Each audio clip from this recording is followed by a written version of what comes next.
Andrina, we good to go? Good to begin? Cool. All right, good evening, everyone. Welcome to today's City Council regular meeting for Monday, July 7th. Just one study session item for tonight. We got Director of Public Works, Victor Rochelle, here to provide council an update on the data collection and traffic calming efforts on Jason relative to the Fifield development. Good evening, Victor.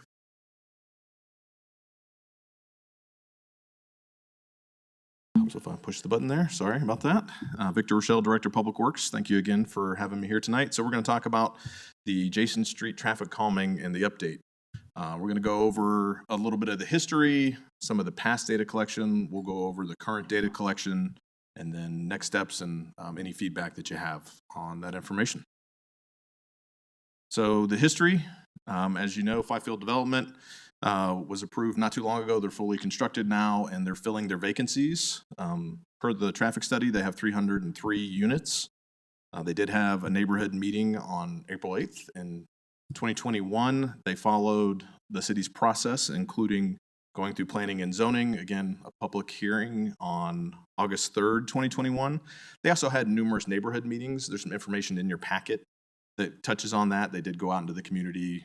They documented very well in their communication when the project was approved, all the engagement they had with the residents in the community about, particularly around traffic calming and impacts of the development in the surrounding area. They did have traffic calming measures that were required on Jason Street as part of the development. And those were identified through the city's development process, and they were required prior to be constructed prior to the first certificate of occupancy, which they were. Staff confirmed that the requirements were completed and they were designed by a professional engineer, including the traffic study that identified those requirements. The past data collection, prior to the development coming in, the city actually, the Public Works Director and team, previous Public Works Director, collected data in June of 2021 for 7 days. That data showed that the average speed was approximately 24 miles an hour, and that the 85th percentile speed, and the 85th is to say that 85% of the drivers are going that speed or less. That is the standard that traffic engineers use when we're looking at speed studies and things like that. On Jason Street was 29 miles an hour. At the time, it's also important to note that the speed limit on Jason Street was 30 miles an hour. That was about the time the city changed the speed limit on residential streets from 30 to 25. Again, this is all pre-Fifield and pre any construction on the street or for the development. On the right-hand side of the screen there, you'll see a photo from May of 2019 looking south down Jason Street where future improvements were constructed. So let's talk about our current data collection. Again, we did 7 days of data collection. We collected data in 2 locations.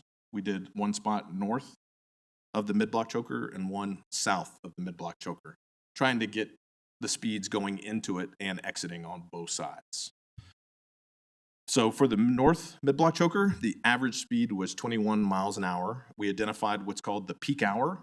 The peak hour is the highest consecutive 15-minute intervals for traffic that go through there.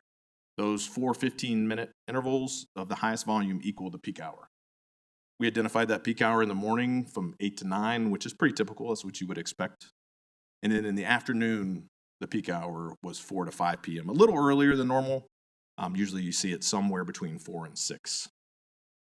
The 85th percentile speeds for southbound, again, this is north of the mid-block choker. So southbound was 25.3 miles per hour. Northbound, so this is leaving the mid-block choker going north, 25.1 miles per hour, and the two-way average 25 miles per hour. South of the mid-block choker, the average northbound speed was 22 miles per hour. And again, the peak hours were consistent with our previous data collection, which you would expect because the volume is going through the mid-block choker. They're going over one set of tubes and another set of tubes. That's something else I wanted to mention. We collected this data using tubes. You'll see 2 tubes on the road. That allows us to collect the speed data. Those tubes are set at a known distance, and there's a calculation that's run. When we're doing data collection, we try to stay away from the radar speed trailer. Some people have a reaction to that. They'll hit the brakes, and it can induce an artificial slowing of traffic. PD can use those speed trailers. They can turn off the feedback, so there's no display, and it still collects data. However, people still see that. You kind of have a reaction. You think there might be a police officer waiting around the corner, so it can influence driver behavior. We find the tubes don't do that, and that's why we used them in this data collection and in the prior data collection. 85th percentile speeds, again, that's 85% of the traffic up to and below are all going this speed. Southbound 26.1, northbound 25.4, and two-way 26 miles per hour. You have a photo on the right-hand side there, so that's from June. Looking south, you can see we've narrowed the road here, or the developer has narrowed the road. We did that on both ends of Jason at the intersections as they're stop controlled. We narrowed those to reduce the pedestrian crossing, and this is in addition to the mid-block choke. Some additional information. The north side of Jason at Mansfield is a four-way stop intersection. The total distance from Mansfield to Oxford, and this is approximately flow line to flow line, is a little over 1,200 feet, closer to 1,200 or 1,270. The mid-block choker is almost exactly in the middle of that. And we narrowed, again, as I touched on earlier, the intersections at both sides for pedestrians to cross, also to provide that narrow feeling for traffic to slow them down, in addition to the mid-block choker.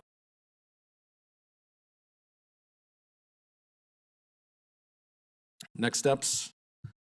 Based on the data, staff's recommendation are to coordinate with PD on additional enforcement based on specific times that we picked up speeders.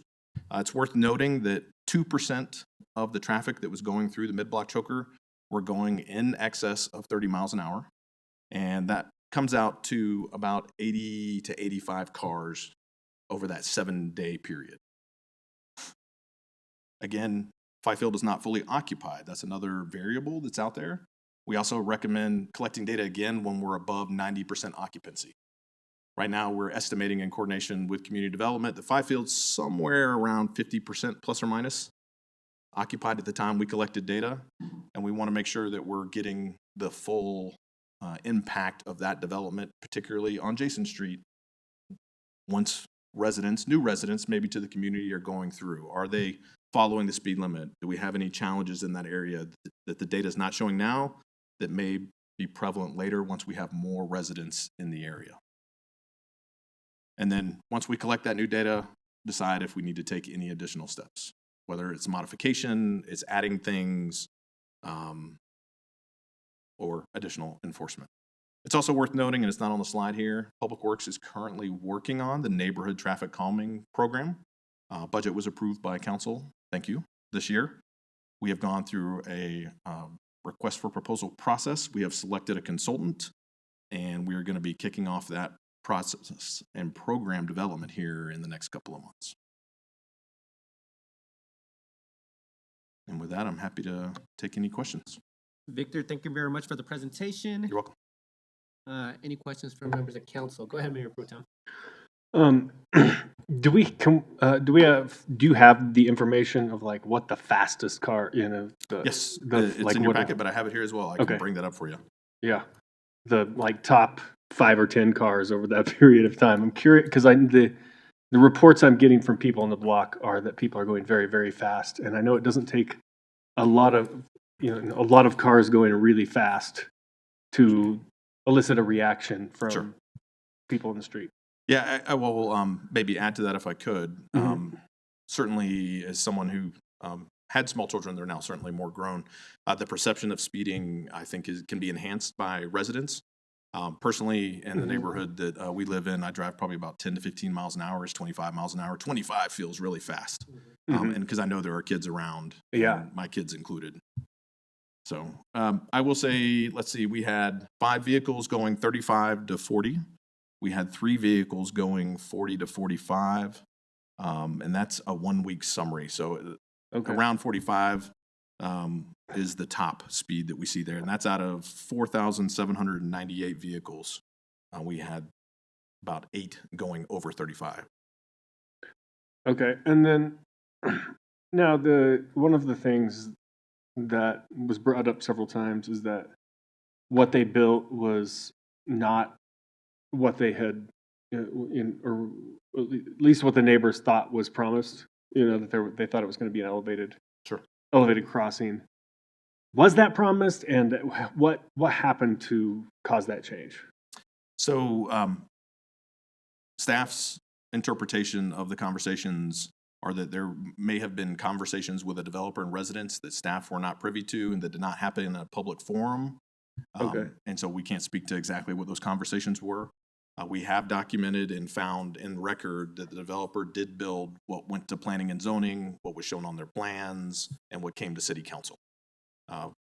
Based on the feedback that we've heard from residents, it sounds likely that there could have been some conversations and maybe even promises or misunderstandings about what was going to be installed versus what actually went to the public forum and was ultimately approved at P&Z and city council. We have no documentation of that, but based on resident feedback, that's what it sounds like may, big may here, may have occurred. Mm-hmm. Okay, that's all I have for now. Member Russell. Thank you, and I thank you for including those speeding cars, because I was going to ask if we ignore the 15% that are above the percentile. 45 miles an hour in a residential district, somebody could get hurt. Do all the cars, do you have times when those cars were speeding? Is it generally about the same time of day? That's a great question. It is in the data. I have not dived in to find that, but we certainly could. I'm seeing, just looking here, I got afternoon, starting at 4 p.m. up to about 8 p.m. There's quite a few. This is the northbound report. We have it broken down by time and direction in this data.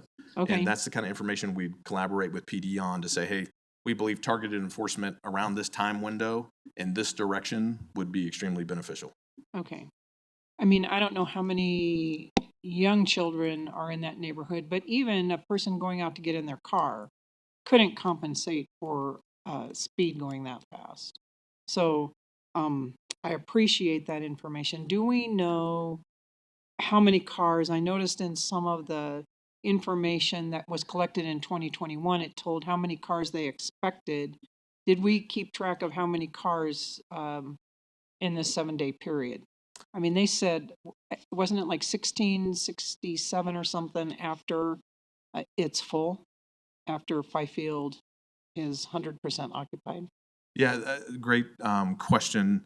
So we would need to know a couple of pieces of data. One, Fifield's occupancy, and then we could compare that with the previous data collection and our current data collection to see what the direct impact is. The traffic to impact study, when they do that, they make an engineering estimate and calculation on how the cars distribute into the network based on destination, what the development is. This is residential, so most vehicles leaving will be going to work or to recreate or maybe to go shopping. And so when they distribute the cars onto the network in the model, they apply them to the various road networks, and things like stop signs, direct connection, proximity to those uses kind of all go into that. The traffic study from Fifield, I will need to pull it, but I feel confident it does say how many new trips, is what they would call them, are added to Jason in this location. We could certainly compare those numbers. There are outside variables, things like construction or other development in the city may have some influence in there, so it won't be spot on, but it certainly can give us a scale of magnitude. Okay, I appreciate that. And then I just have a couple of questions. Staff attends the neighborhood meetings, right? I mean, as a matter of fact, I think staff runs the neighborhood meetings. I believe so. Typically, community development runs them, and sometimes members from other departments do attend those. And one thing that I had trouble with in the packet was staff putting the onus on the citizens. They'll just have to keep coming back and coming back.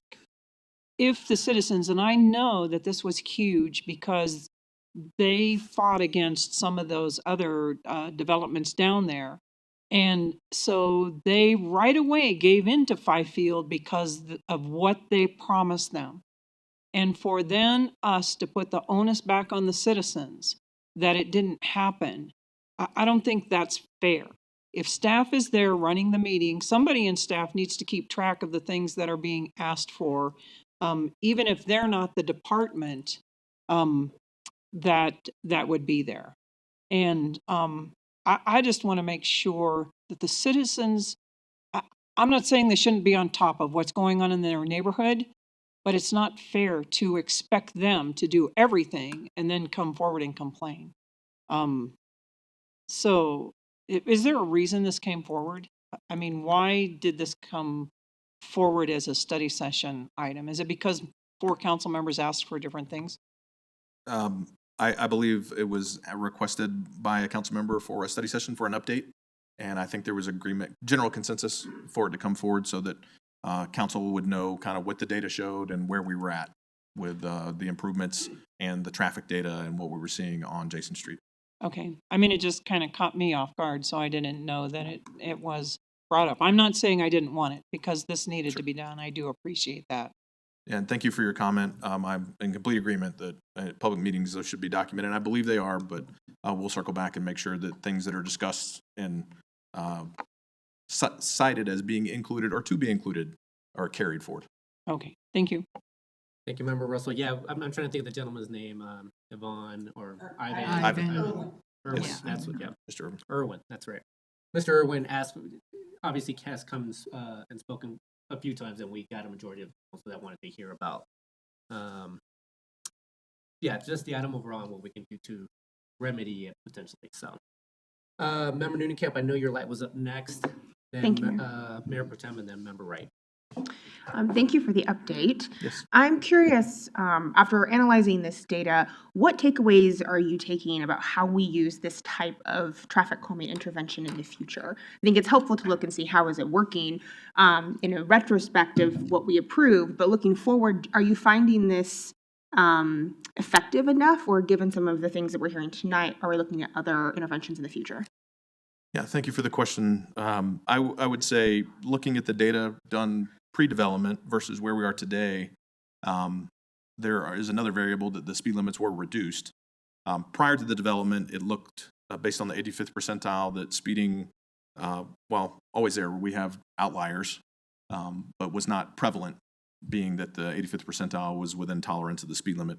With the speed limit reduced and the combination of the mid-block choker and then just the narrowing at the intersections, not that would have a huge impact on the speeds mid-block. And the 85th percentile generally being in alignment again with the posted speed limit. The combination of those two seem to be effective at the moment. It seems like it would be something we would definitely put into the toolbox as we develop it. One thing to keep in mind also as we develop this toolbox, when we talk about raised crosswalks, there are some unintended consequences. You get squeaky cars, people who maybe don't maintain them as well. There's actually a decent amount of noise that comes out of those from vehicles rolling over. And then also you get the perceived, again, it's perceived, drivers who think, oh, I've lost time, I got to accelerate. So they come out of a speed hump, they've slowed down or speed cushion, and now they got to make up that time, but they're really just going to the next stop sign. So it's really, again, it's a perception on the driver's part that they need to hurry up. So each tool, mid-block choker versus raised crosswalk, has pros and cons. From the data that we have today, based on Fifield development, it appears to be effective. However, it's still not a clear picture because Fifield is not fully occupied. Thank you. You're welcome. Mayor Pro Tem. I'll defer to council member. Thank you, Mayor Pro Tem. Go ahead, Member Wright. Thank you. Thank you for doing this and the additional information. One suggestion I might give is this is the second time in a week that concerns have come up about citizen meetings where there's a conflict. So I might ask the city manager, and this is something we've discussed, that these citizen meetings start being recorded. So if there is a conflict, we could go back to the recording and hear what's said, especially meetings between citizens and developers. So that is, if there is a conflict, if the developer promised something and the city didn't catch it and citizens are coming back, we could go back to the recording and defer to it and say, no, this was said. Or we could protect the developer also. So that's something to keep in mind. Second thought is, have we thought about a mid-block stop sign? Is that ever done? If warranted, if we have the pedestrian conflicts or vehicular conflicts, they are done.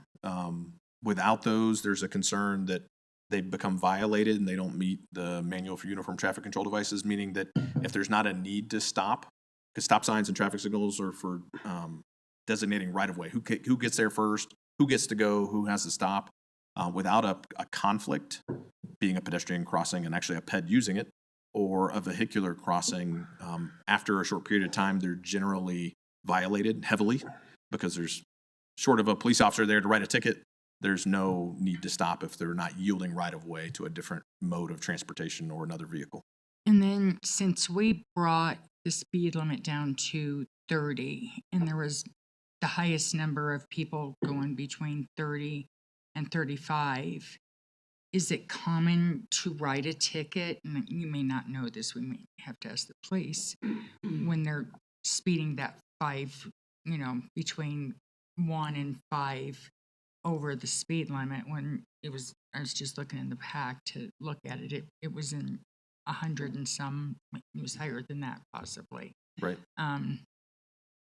I would have to defer to police. I mean, we did lower it from 30 to 25, so we definitely have folks that are, 25, so it's could be up to 10 miles. it could be over. somewhere between, 5 to 10 and a few over that 10 range. Right. So, Yeah, and that's where so- the data is really important. And from a enforcement standpoint, it allows PD to really target on a specific location, a specific time, specific direction. So they're not out there all day waiting for, 2 or 3 people. We can say, hey, we've got 7 days worth of data, and about every day around 4 o'clock, there's somebody northbound, and it's probably someone that lives in the general community or going through maybe to get home from work or something. Right. And they can target that and address it from an Perfect. enforcement Okay. standpoint. Okay, thank you, Director. You're welcome. Mayor Pro Tem. Thank you, Mayor. I just want to preface my comments here by saying that I'm skeptical of the, taking the 85th percentile measure, and this is going forward with traffic calming in general, and probably a discussion we need to have. I'm skeptical of using that as the standard, because what we're trying to do, in my opinion, if we want to get to where we have 0 fatalities in a year from, we got to get all the cars slowed down below 25 miles per hour, because at 25 miles per hour and above are speeds at which people die. You get below 25 or below 20, and it's very rare for people to die. So there are, it sounds like hundreds of, if there's thousands and thousands of cars, possibly 100 cars or something in the 85th percentile or above that are all going killing speeds and over the course of a week. And I don't want to be satisfied with, okay, we've got 85% of people slowing down. And this is just, to me, this is a good data point, because we do see there's some effectiveness here. It's slowed, it's definitely slowed some cars down, but it's not working to the level of effectiveness that I would like to see for all of our traffic calming. And my interest here would be, what can we learn from, we got good data from before we had this, we have good data now with this. My next step would be, what's some easy and inexpensive changes we can make? What are a couple of mods that we can do to this? And check it again without spending $250,000. But what can we go in and just do right now and learn? Use this as a learning block. Like, okay, we did this, it worked, but it's not quite where we want it. What's the next step that we can do to make it more effective? So that's what I would like to see. Is I don't know where council lands on this, but I'd like to see some recommendations for some traffic calming modifications we could make to this block that would have the potential of slowing it down further, and see if we can make it very, very difficult for people to go over 25 miles per hour on this block. Thank you, Mayor Pro Tem. Director Rochelle, I guess I have a question regarding the choker. I drove up and down this block, and I'm just kind of curious why it was built to the size that it was. Like, to me, I think it would have been more effective if it was built a little bit bigger than it was. Any thoughts behind that, or the reasoning behind the choker being built the size it was? Yes, sir. I put a picture of it up here. So this is a photo of the choker looking north from just last month. Generally speaking, it's a couple of things. It's the size of the crosswalk. You want to make sure that you have enough island size on both sides. you got to take maintenance into account. You don't want it to be too small, because then if a vehicle just lightly bumps it, it could break the concrete off and it becomes a maintenance challenge. The other challenge here is there are no drainage structures on the roadway, and water is running down the gutter on both sides, and it's not easy to tell from driving it, but there are chase drains on either side. So we have a metal plate, and the water is flowing underneath that metal plate on both sides. So the longer we make it, we're balancing again that maintenance aspect of having a super long chase drain that can get clogged with leaves, tennis ball, those kinds of things. So staff have to get out there pretty regularly to keep the chase drain clean. There's nowhere to put in storm inlets, and we have to make sure we're complying with ADA, that we allow PEDs to transition up and over without that water conflict and the drainage going on the road. So the size is determined just based on those design criteria, as well as feedback from various design standards such as NACTO. There's another one called ASHTO, as we're looking at those types of things. Thank you, Director. Go ahead, Member Russell. Thank you. And thank you for the report. And in my estimation, you did give us the next step. The next step is to have police enforce the law. And the bottom line is, why should we punish everybody to get at 4 or 5 people? And so I think that should be the next step. I think we ought to be enforcing a lot more of our laws. And when people are penalized, that is when things begin to change and when behavior begins to change. So that is my opinion. I don't want to do any more things to the roadway than we're already doing. Thank you. Thank you, Member Russell. Anyone else on this topic? I think I will add on kind of from what I saw, and I agree with Mayor Pro Tem. And also with the recommendation, I think police enforcement is one step, but we have other areas within the city that have this same characteristic of, I understand Mr. Irwin's concern. Those 2 blocks it's a wide road. It is straight, the sight line to Oxford or to Mansfield, it is a straight shot. So you can see, so I can understand why speeding occurs on that block. But we have other blocks like this that have been mentioned by other citizens. Ms. Chumley has brought it up on Bannock. There's in my neighborhood, it's off of Clarkson, that has these wide roads that encourages speeding. So we can't, we stretch our police department pretty thin. So having enforcement at all these places is I believe it's not scalable, I guess, in a sense. So I do believe that there needs to be infrastructure changes. Obviously, you're looking into this, Director Rochelle. But I also understand that this is a missed opportunity as part of this PUD, because we do want to slow down these neighborhoods. And we do need to identify how to get these infrastructures added as part of the development that we approve as part of the PUD. So I wish we would have done it with Byfield. I think we were under the impression that maybe we were, but it wasn't part of it. I know that we've asked for it as part of the redevelopment of the Kimco, but we need to be looking at this in terms of just adding these type of infrastructure improvements in order to slow down speeding within the neighborhood. So that's just my thoughts on this. I like to see what comes up for the speed calming within the neighborhoods from the department. I like to see other ideas. I've always brought up the fact that maybe we should have like raised planters within the neighborhoods in order to shorten the road or shorten the width of it in order to discourage speeding. Things like that. I'm open to ideas, but that's one of the things that I've seen other cities do that I would be open to doing, that are just kind of temporary, that would force people to slow down a bit. That shouldn't cost too much, but I'd be in favor of just looking at all these options, including the enforcement aspect. Go ahead, Member Noonan-Camp. I'll just weigh in here and say, obviously, I agree. We have a Vision Zero. I would like to see us at 100% compliance. And I would support further work on this stretch of street. My only caution to the rest of council is that we have other streets with significant concerns that have no interventions right now. And I don't want to spend a bunch of time and resources making one street perfect when it's doing okay and we could make similar progress in other streets. So I just want to make sure that we're kind of thinking about the load balancing of where we're putting our time, effort, and resources, knowing that we're working on this whole traffic calming program and this toolbox for the city, and that this may end up being one of the streets that we do more to. But I think the choker is not doing everything we want it to do, but it's not doing nothing. There's, we do have significant progress here. So while I support the mayor and the mayor pro tem, I just want to make sure we're also keeping this in context of the rest of the city's needs. Thank you, Member Nunekamp. Mayor Pro Tem. I would just, I want to agree with that, Councilmember Newcamp, but also like reiterate, I guess, that this could be a learning block and finding some simple and cheap things that really do bring those speeds down that we could implement in other places in a more effective way.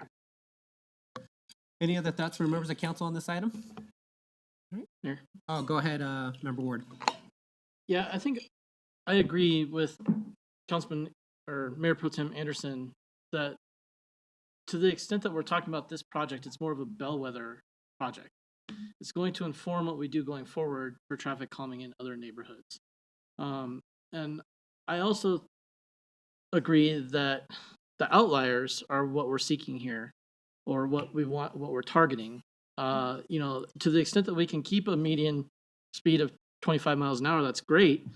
But if we have someone who manages to do 100 miles an hour down that road, I would argue that there's something in the design that isn't capturing what we're looking to do, and maybe we need to see if there's a means of avoiding that. So I think going forward on projects like this, the outlier data is going to be important for me.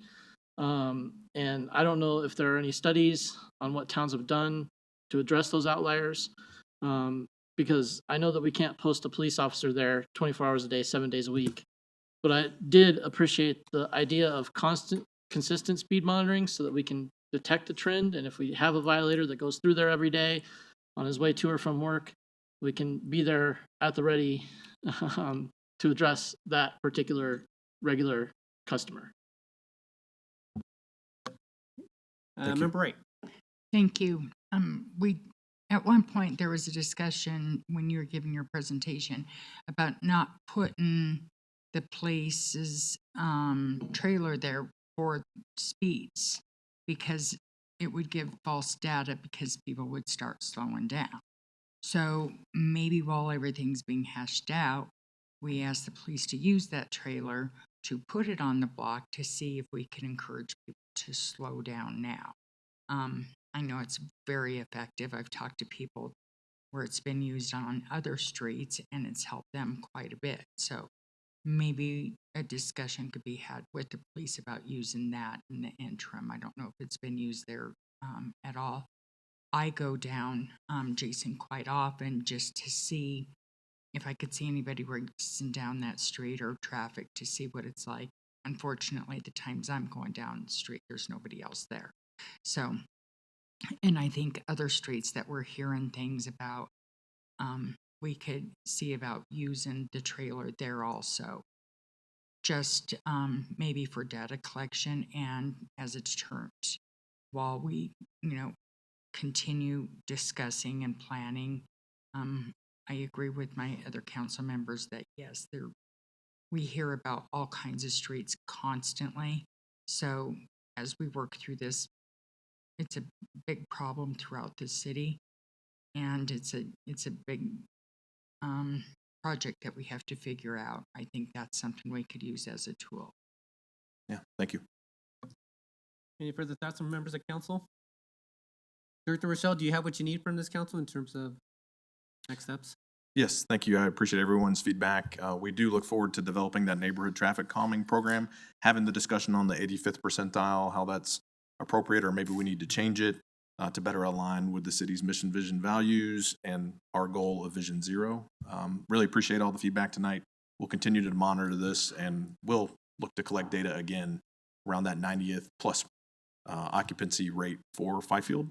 And I've already talked to PD, met with the chief last week on this, let him know that we were coming to council and that I'd be coordinating with him on some targeted enforcement timing as resources allow. Sounds great. All right, Director, thank you very much for the presentation. And with that, everyone, we are going to adjourn until the top of the hour where we kick off the regular meeting. All right, thank you very much, and thank you very much, Director.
All right, everyone, I call this meeting to order.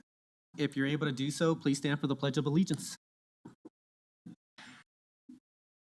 I pledge allegiance to the flag of the United States of America and to the republic for which it stands, one nation, under God, indivisible, with liberty and justice for all. Thank you. City Clerk, if you could please take roll call. Mayor Pro Tem Anderson, Present? Member Newnham, Present. Member Prang, Present? Member Russell, Present. Member Ward, Present. Member Wright, Present. and Mayor Sierra. Present. Let the record show 7 present. Thank you. Moving to agenda item 5, the minutes from the regular city council meeting of June 23rd. Any changes? Seeing none, can I get a motion to approve the minutes from the June 23rd meeting? So moved. Thank you, Member Ward. Could I get a second? Second? Thank you, Mayor Pro Tem. Can we please vote? Mayor Pro Tem Anderson, Aye. Member Newnham, Aye. Member Prang, Aye. Member Russell, Aye. Member Ward, Aye. Member Wright, Aye. and Mayor Sierra. Aye.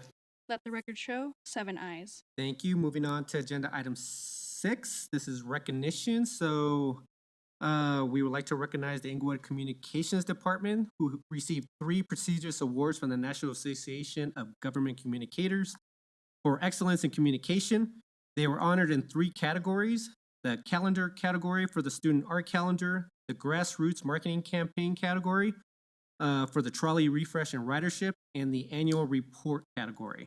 These awards are a testament to our team's dedication to outstanding government communication efforts on a national scale. The student art calendar is a beloved staple in the city, showcasing 51 pieces of art from Englewood students. The trolley refresh and ridership campaign, in collaboration with community development, engaged residents and riders to redesign Englewood's free shuttle to BERT, which stands for Bringing Englewood Riders Together. The annual report lays out yearly statistics, strategic plan status updates, and city projects and programs, in an eye-catching and easy-to-follow design to ensure residents stay up to date with the city's progress.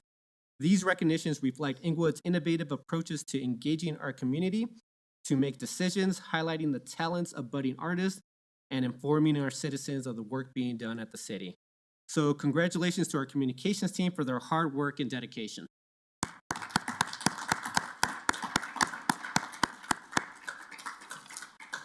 Great job, team. We're moving on to, actually, are we going to take a picture? I didn't have it on here. Do we have a, no? Oh, we do. Perfect. If all the city council wants to come up and take a picture with the communications.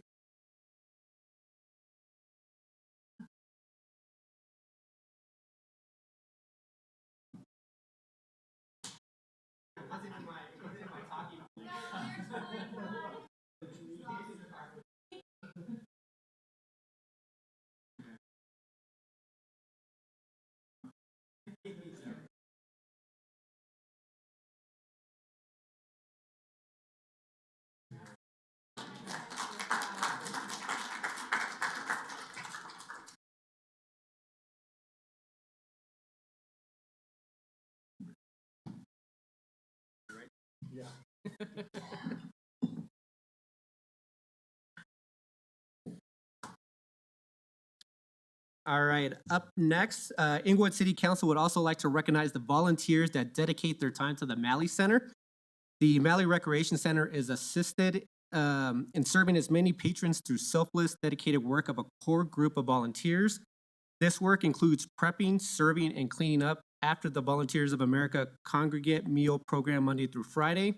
This meal is served to those 60 and over in the community and provides a crucial outlet for older adults to come together and not only enjoy a nutritious meal, but also connect with others in the community.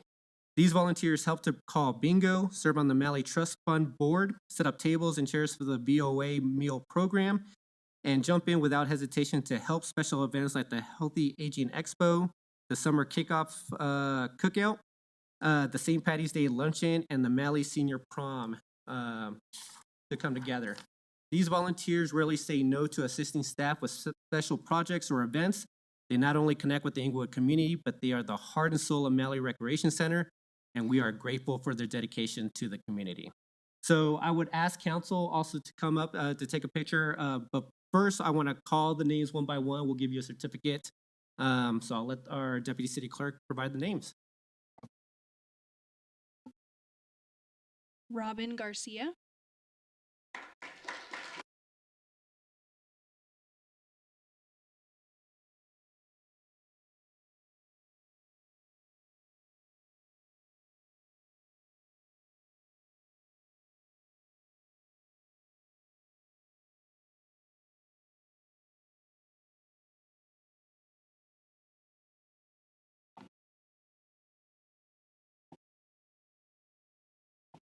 Nate Frausto,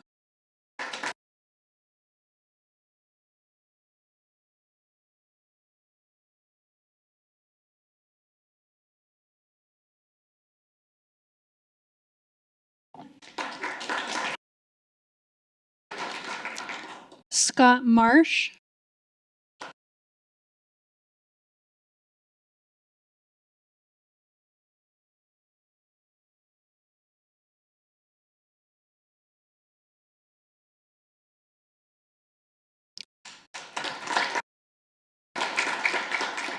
Donna Marsh,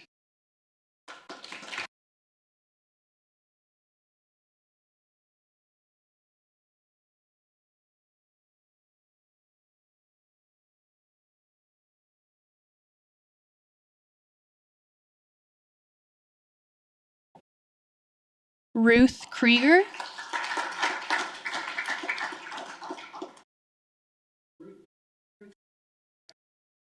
Jay Krieger,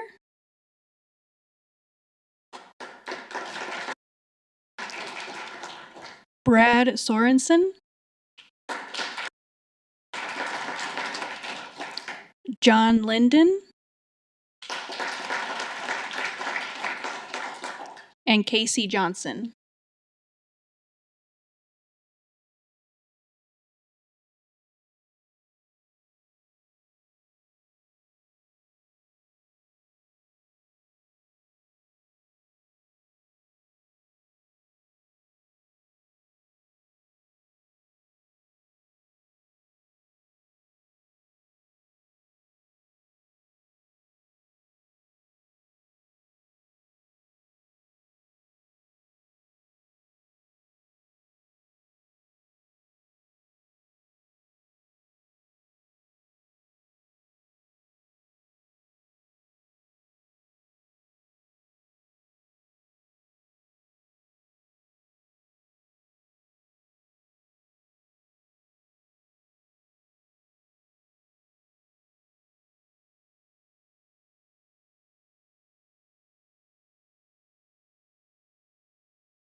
All right, everyone. I saw public comments. Yeah, so we're moving on to public comments. So we're allotting 90 minutes for public comment, with each speaker limited to 3 minutes total. Each speaker is signed up, is to sign up prior to the meeting. The sign-up sheet is normally in the back of the room, and we do have 4 citizens here speaking tonight. If you're an Englewood resident, we just ask that you include your cross streets or your address. For those that live outside the city, we just ask you to provide the name of the city that you reside in. I will not state the city or your cross streets when I do call your name. Anyone that wants to speak virtually, please contact our city clerk's office prior to 5 p.m. the Wednesday prior to the city council regular meeting. And if you are looking to use AB materials, please submit those to the city clerk by 5 p.m. the Thursday prior to this meeting. So first, we're going to call on those that haven't spoken over the last 90 days. So up first is going to be Austin Lynn Rue. I believe you are a District 3 resident. Good evening, Austin. If you wouldn't mind just pressing that light, it should be a star. All right, and when you are Perfect. ready, you may begin. Thank you, Mayor. Appreciate it. Thank you, Council, for hearing me out. Live at 3915 South Jason Street. We moved in last year, and this has kind of been quite the contentious issue with the neighbors and everyone. I think our street's quite, mostly elderly, and then we've got a lot of mixture of kids and some disabled folks. So I think that's probably why there's probably been so much passionate sentiment, towards this project. The first thing I want to touch on was the recent traffic data study. The speed capturing devices were located very close to the midpoint choker. And what that tells me from a data standpoint is, yes, we're seeing the 85th percentile slow down to 26, I believe it was 25 northbound, right? But that's at the choker. So what are they doing for the whole quarter mile before they get to that midpoint, right? And so to me, that just like screams alarm bells. Like, where's the data from maybe a quarter point to half point to another quarter point so we can actually capture? Because, I know a lot of our folks on the street, keep complaining about excessive speed. And obviously this data doesn't show that, right? So is this just a misrepresentation and exaggeration of the folks on our street? Or is this a misjustice on just how the data was collected? And that's maybe no one's fault, but there's got to be better data collection so you guys and Public Works can make a better decision on what kind of chokers or slowing devices could be made.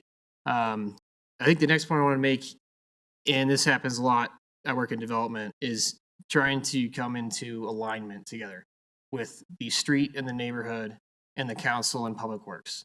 And how do we do that? And I think you guys have a perfect opportunity, and Public Works does, with this new initiative of these traffic calming plans that are going to be implemented across the entire city.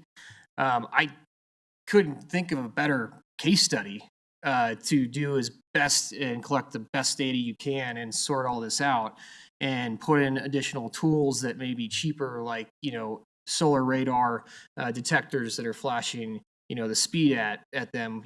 I think on the far end, we would all like to see what I think was initially promised, which was the speed cushion, which is the very gentle sloped speed bump ramp, which would slow those cars all the way down to 5 to 10 miles an hour at the midpoint, instead of the 20 to 25 miles an hour they're still maintaining. And I can promise you that those cars are accelerating like crazy out of the intersections, hitting 35 miles an hour and then slamming the brakes. I mean, you can sit there and watch, just get a lawn chair. I'd be happy to film it too. So that's kind of all I have to say. I think it'd be a great opportunity for the community to get in alignment, the neighborhood, the street. Austin, you're at 3 minutes. Thank you very much Thank for you, your guys. time tonight. Appreciate it. Any questions for members of council? Hold on, Austin, just in case. So real quick, Austin, you did mention at the very end, so you, at minimum, you would prefer to have the speed cushion, right? Is that what you're saying? Yeah, I think that's going to be the most effective way, from what I've seen in my career in development, and actually slowing vehicles down enough to where they can't accelerate, or they're going to be forced to slow down enough at the midpoint, instead of actually just maintaining just below the speed limit through the choker. With the size of the block, though, you would need two, though, right? You would need one on each, the north and the south side of Jason, right, too? You could install the speed cushion where the actual choker is right now with minimal modifications. Okay. Thank you very much, Austin. Member Russell has a question for you as well. Yeah, so did you, when you were talking to the Public Works Director before, did you suggest that perhaps they redo the speed test with the little tubes close between the stop sign and the choker? Yeah, I think that would give it much more effective data to interpret what the actual speeds are. If you hit them in that quarter point, I guess let's call it the halfway between the midpoint choker, so the quarter on either side, and do both and have all that in there. And I think that would give you much more effective data to see what speeds are actually being produced. Okay, thank you very much. All right. I see no further questions. Thank you very much for your time tonight. Cool. Thank you, Mayor. Up next is Amelia Frick, also a D3 resident. Good evening, Amelia. When you are ready, you may begin. Actually, if you wouldn't mind. Yeah, awesome. Thank you all so much. I'm Malley. I also live on Jason Street. And I just wanted to mention a couple more things about the population of Jason Street. I would say that there are a number of children on the block, but I would also say that having lived there and watched people walk around, there's also a fairly large elderly population. And that is another population that I didn't hear mentioned in the commentary earlier that I think really does deserve safe and accessible, walkable streets. So as various cars are coming through very quickly. I would say that they're also having to deal with people going upwards of 45 miles an hour at times, and they wouldn't be able to get out of the way if something happened. There's also a young lady who is disabled. I don't know her personally, and I don't want to speak too much about it, but she is often walking with her family in a wheelchair around our street. And I think that she's another person who deserves to be considered when we think about the speed limits and what we're putting in there. So I know that's a very special situation, but I think that this particular case deserves a little bit of extra care. And yeah, I think the other thing I just want to say is there was in the document that you all shared before this meeting on page 25, there was a mention that there had been a version circulated where the speed cushion was supposed to be included. And so I think that is just something that the community is really excited about, or they were excited about, and they were looking forward to, and they felt like that would really solve this issue. I think the best thing to do to make this right would be to consider that again. I know that there's a lot of factors, but I think that would really help this particular situation. Make sure that not only is it speeding down traffic, but that pedestrians that are on the street are raised and a little bit more visible so that anyone who is coming through, regardless of speed, would be able to see them and slow down. And then one other thing I just want to mention very quickly that I think is something that you learn if you live there is that one of the things that has happened because of the pinch point is that people, when one side of the street is blocked a little bit because of cars, they'll just dart around the other side. And so that's an added level of danger, I would say, because people will go outside of the lane they should be driving down just to get through really quickly and as fast as possible. So just wanted to share that as someone who's lived on the street and seen it day to day. And thank you all for your time. I'm sorry, was the pronunciation Amalia? It is, yeah. Apologies for the mispronunciation Yeah, at no the worries. beginning. So quick question. So you're saying like if there's like an Amazon truck, they'll go around the Amazon truck? To Not go even an Amazon truck. It's just, and I wish we had the diagram still up or the picture, but you know, it comes in, and then because the street has quite a lot of people who park on the street, people park really close to the pinch points on either side. So it works as designed, but then people just go to So it's not even just temporary. It could be like forever, however long that person is parked there. Right? Yes. Okay. Yep. Thank you for that clarification. Member Russell, do you have a question or no? No, Member Wright? Thank you. So I just want to clarify. So at the pinch point, someone will go drive the wrong way to get around it for it to be faster, just Yes, to that's clarify correct. for everybody. Yep. Okay, how often have you personally seen that happen? In front of me, probably 5 to 10. I'm not always watching, but Okay, right. yeah. I But yeah, I I've expect seen you it- to sit in your yard. I've seen it more than once, certainly, to see. I would say it's a pattern. Okay, great. That's helpful. Thank you. Yeah, thanks for the question. All right. I see no further questions. Thank you very much for your time tonight. Thank you so much. Up next is C.N. Dickerson, a D1 resident.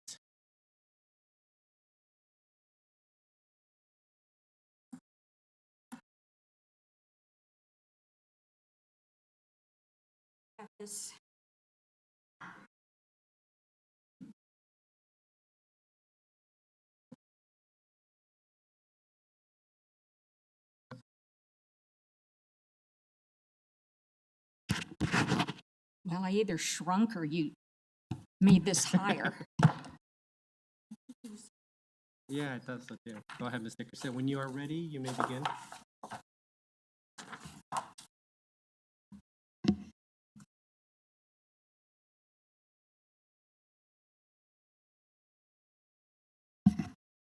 Okay. Do I need to announce myself? No, we've already announced your name, Ms. Okay. Dickerson. Go ahead when you are ready. The last time I spoke to council, it was about getting a credit for water overcharge. I don't know why the credit that's been owed for almost 3 years now is being tied to the citywide water meter replacement. Credit was due before the program was announced. I would appreciate it if you'd make sure that gets posted ASAP. I do agree with cooperating with meter replacement, but I don't know why I should be singled out for scheduling when there are so many people who have not had their meters replaced and have not been scheduled? I need to be assured in writing of the following before any replacement meter is done on my property. First, ground and landscaping left undisturbed, or I'm compensated for any damage I note. 2, I was told by the utility department over 20 years ago that my water cannot be shut off at the curb stop. I was told nothing else. I hired a plumber and he couldn't shut the water off, so he installed at great expense and difficulty shut-off valves inside my house. I questioned the utility department in 2022 and again in late 2024 about the non-working curb stop, but got no answer. In 2025, I became aware that council had passed an alternative to the curb stop to prevent the curb stop costs to homeowners and city. I cannot and should not pay for replacing or repairing the curb stop, which I just found out is in the code. I'm renewing my previous request for this integrated shutoff valve to be installed as part of the meter replacement at no cost to me. When the utility department, in writing, assumes liability and responsibility for all costs and/or damage and a plan for shutting off the water that will not leave me without water for more than an hour, the utilities department can proceed to replace my water meter at an agreed time and date. Ms. Dickerson, thank you very much for your time. Any questions for Ms. Dickerson? All right, I don't see any questions. Ms. Dickerson, thank you very much for your time tonight. Up next is Gary Kozak, a District 3 resident.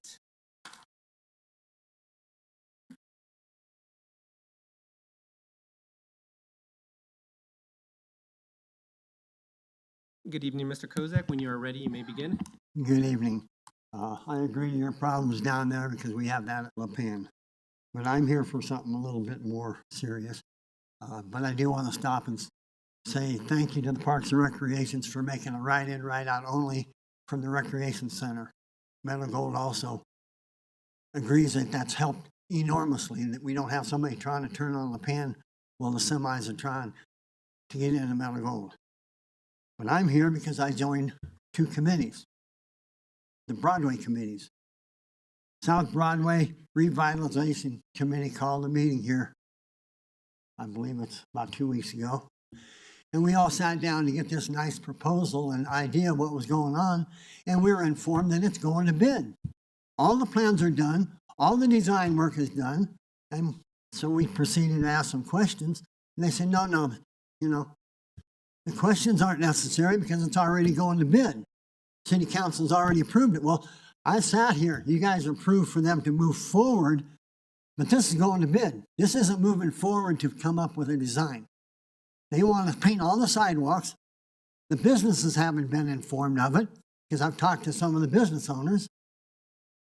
Then they want to they're moving the bike lane away, but they're going to do these kickouts where the bus stop normally pulls over and picks up a bus. They're going to build an island there so the pedestrians can stand there on the island a little better, but the bus is going to stop in one of the lanes of traffic. And we all know that people don't like to stop behind a bus. So that's going to create a bigger problem. They say, well, but we're slowing down the traffic. The paint, we already know by complaints, you already know by complaints, that painted across the street there on Broadway, when it gets wet, it's very slick. Well, this design has all the sidewalks painted. And then they have with a little motor vehicle, they're going to mark a lane, so that's where some people are walking and other people get to ride their little motor-driven vehicle there. But the bikes are going to be moved over a couple blocks. Why do we set up a committee to have representation from the city, public, to give their input in what did they turn around and do? Oh, well, it's already planned. I questioned the infrastructure and how's the water going to drain? Oh, well, we'll look into it. Wait a minute, you can't look into it after the design's planned and you're sending it to bid. And every one of us on the committee were rather questioning what's going on. That's a $7.5 million project, and we really didn't get any input. And we finally said, what's going on? Oh, well, we're going to let you give us input for the future after this is all done. When are we spending this kind of money? You got to pay 12% of that. Mr. Kozak, your 3 minutes are up. Mr. Kozak, thank you very much for coming tonight. Any questions? Actually, Mr. Kozak, I have questions. So you said you sit on 2 committees, Yes. right? So was it not clearly stated that some aspects of South Broadway have been approved, like the RTD stops, but not? The main Broadway down here by the King Supers in front of all of the businesses. Okay. Oh, no, so that's North Broadway, but South Broadway, south of Hampton, that's a different project. That has already happened. That's all- But anything on South? But why did you set up a committee to show up for that particular project? No. And that project is So, going Mr. to Kozak, bid. I'm only asking about the South Broadway revitalization, which is from Hampton to Bellevue. I'm just trying to understand what was I'm communicated. on that committee as well. So, okay, so that committee, that's where. That committee met once already, and yes, they're wanting input and stuff. Right. And But they're were gonna they, set were a they new clear meeting. on what aspects of, so it doesn't sound like they were very clear about what aspects of South Broadway revitalization have been approved and what hasn't. Am I getting, it doesn't there's sound 2 like that was different stated at the board beginning. meetings. Okay. There's 2 entirely different groups. A couple of us happen to sit on both boards. Okay. Okay, and this is the I, title of the paper here, so you know, is South Broadway Revitalization, South Broadway Complete Streets. correct. Okay, So those are both Hampton to Bellevue. That's what I'm trying to understand is right. what aspects of it. Okay. So I think you answered my question, Mr. Kozak. So there's another member of council that will give a response, but you answered the question that I was asking for. Thank you for that. Okay. Any further questions for members of council? All right, Mr. Kozak, thank you very much for your time tonight. All right, that concludes public comment. Member Praying, I should have announced, but you are giving a response tonight. When you are ready, you may begin. Okay, thank you, Mayor. So first off, I want to address Austin. I apologize, I didn't get your last name. And Miss Crick about concerns along Jason Street.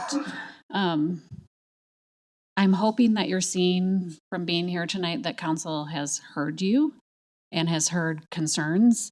I'm hoping the additional highlighting of your concerns and us continuing to ask questions will lead to, as Member Anderson recommended, us, learning some lessons from this situation. I think it's unfortunate that we have to use this design as a learning point for the city, but I appreciate your willingness and understanding to be open to us learning from it and your desire to offer recommendations on some solutions that could potentially be looked at that perhaps we haven't considered yet. So I really appreciate both of you being here tonight and continuing to bring this forward to us until we can get it right.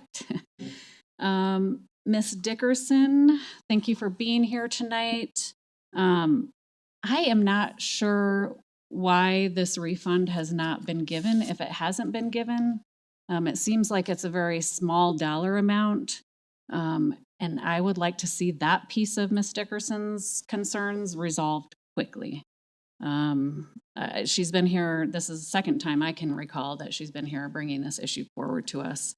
As far as the guarantees, Ms. Dickerson, that you're seeking on, landscaping and what will be covered and not covered, I do believe that the paperwork for meter replacement has been improved upon to make very clear what the homeowner responsibility is versus the city's responsibility. And I would encourage maybe a request to our utilities staff to just have a conversation about those pieces of your concerns with your meter replacement, so that we can just walk through with clarity what pieces would be your responsibility or not. But appreciate you being here tonight. Hopefully we can get you an answer on, at minimum, the refund piece of it very soon. And then Mr. Kozak, I have heard similar concerns to what you've brought forward tonight, specific to the South Broadway Revitalization Group. And I'm hearing again that in the South Platte committee that you heard staff say, whether it was interpreted differently or not, but you got a sense that people were told to not ask questions and that was not necessary.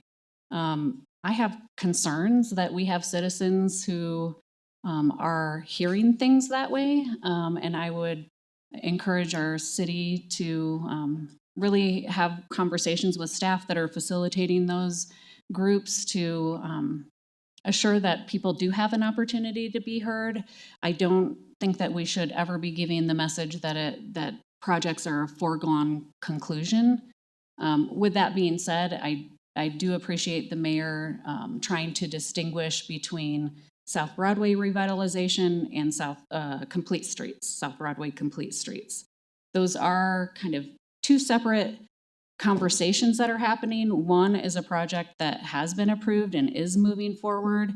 But I, from several people now, have heard that there's just confusion on that. So as we move forward and have more meetings with the group that kind of heard it as one project and had concerns that monies had been approved, just to make sure that we clearly distinguish between the two. We kind of are talking about the area as a whole, but I think we need to be more clear on specifics. And then lastly, I do want to clarify on the South Broadway complete streets that not all sidewalks are going to be painted. What I heard from clarification from city manager a few meetings ago, that it's just at the bus stops. I do believe that city staff has heard some other members of council's concerns around slipperiness and whether it's safe or not, but I did want to just clarify that not the entire sidewalk will be painted. And that's all I have. Thanks for coming out and speaking to us tonight, everyone. Thank you very much, Member Praying. All right, I see nothing else, so that completes public comments. Here we are. And so now we are going to move on to consent agenda item. I didn't see any items pulled for tonight. So I just wanted to verify that that's the case. I don't see anyone's light on.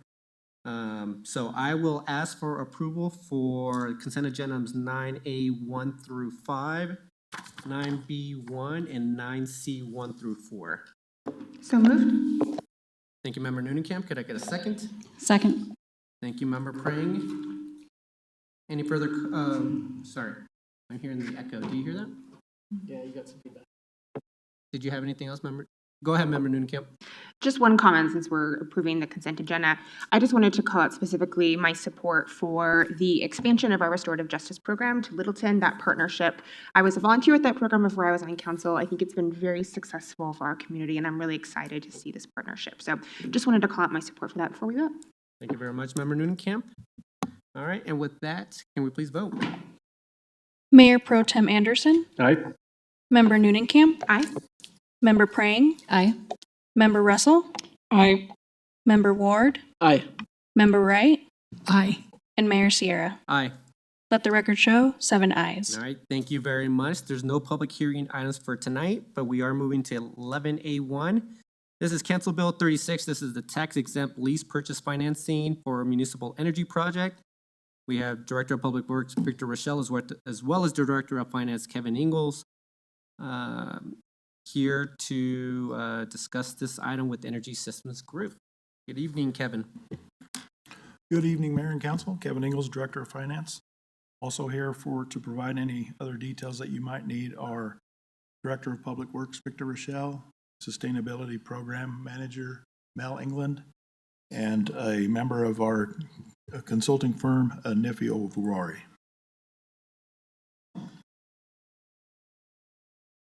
Just a quick review of what the project is going to cover. These are the various facilities and the upgrades that they will be receiving.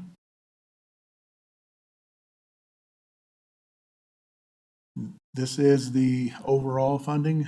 The only change from this, from what was been previously presented, is the financing, and we'll look at that on the next slide here. So since we presented the initial estimated financing back at the beginning of last month.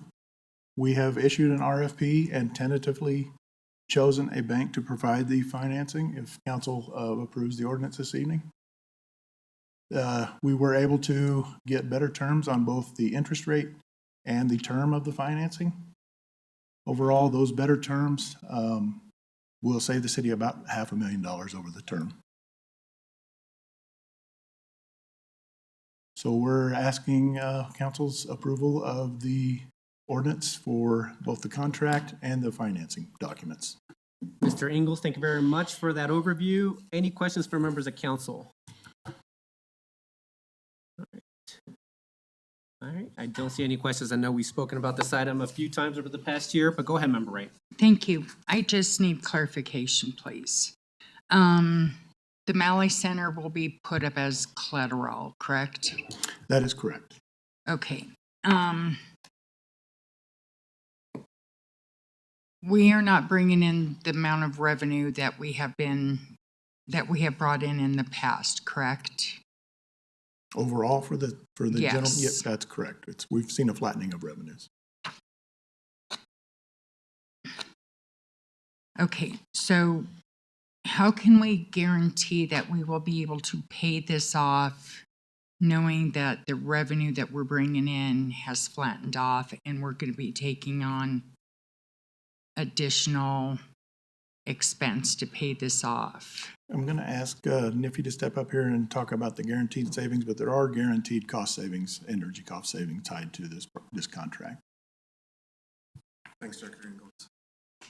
Good evening, Mayor, and good evening, Council. Again, thanks for having me in front of you again. Niffy of Warrior with Energy Systems Group, your consultant. One of the core tenets of what we do is that this is a guaranteed energy savings project. That is that whatever you're financing needs to be completely paid for and offset by the energy and utility savings. We've set up a financial model that's based on the utility savings that we guarantee.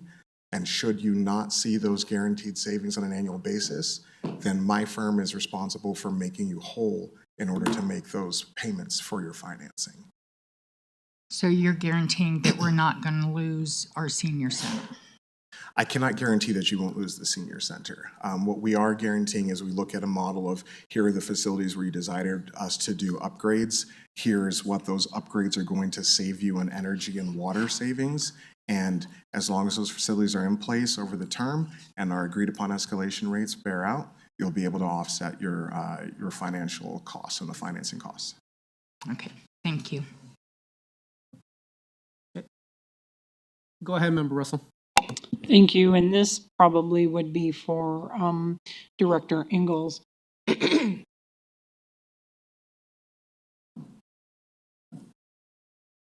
So what was the cost of this project? How much are we paying to year out? I think that's,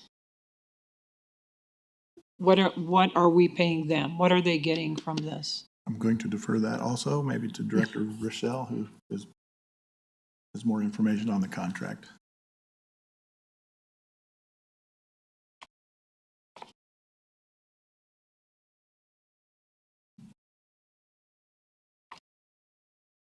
Good evening, Mayor and Council. Victor Rochelle, Director of Public Works. Thank you, Member Russell, for the question. The total project is a little over 6.6 million. That's the total project. I believe the cost for year out, and this is via a state contract, is somewhere in, I believe, the 1 million range total.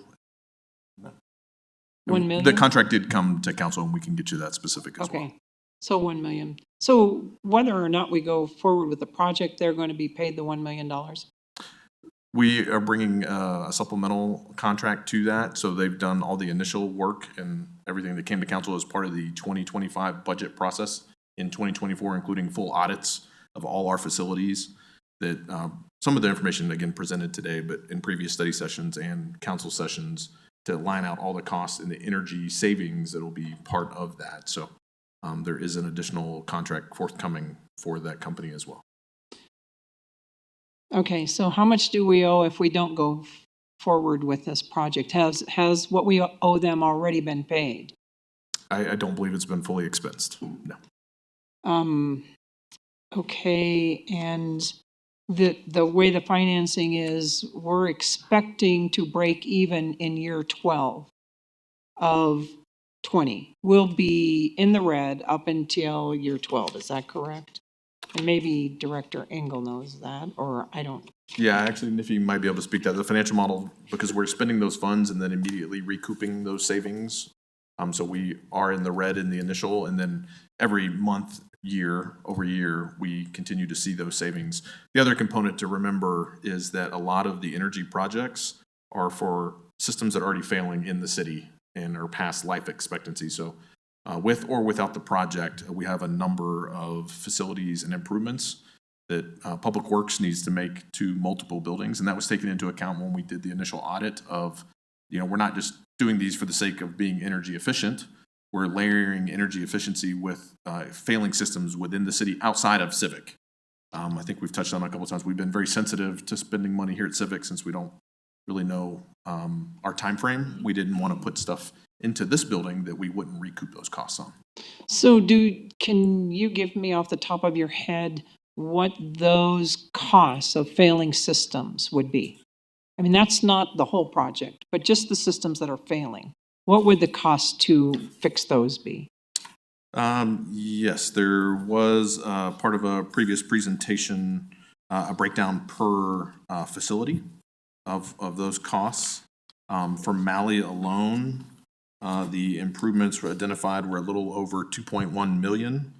Those included, of course, the engineering side and labor, but also the building envelope, water conservation improvements. HVAC was huge. It was over 1.3 million for Malley.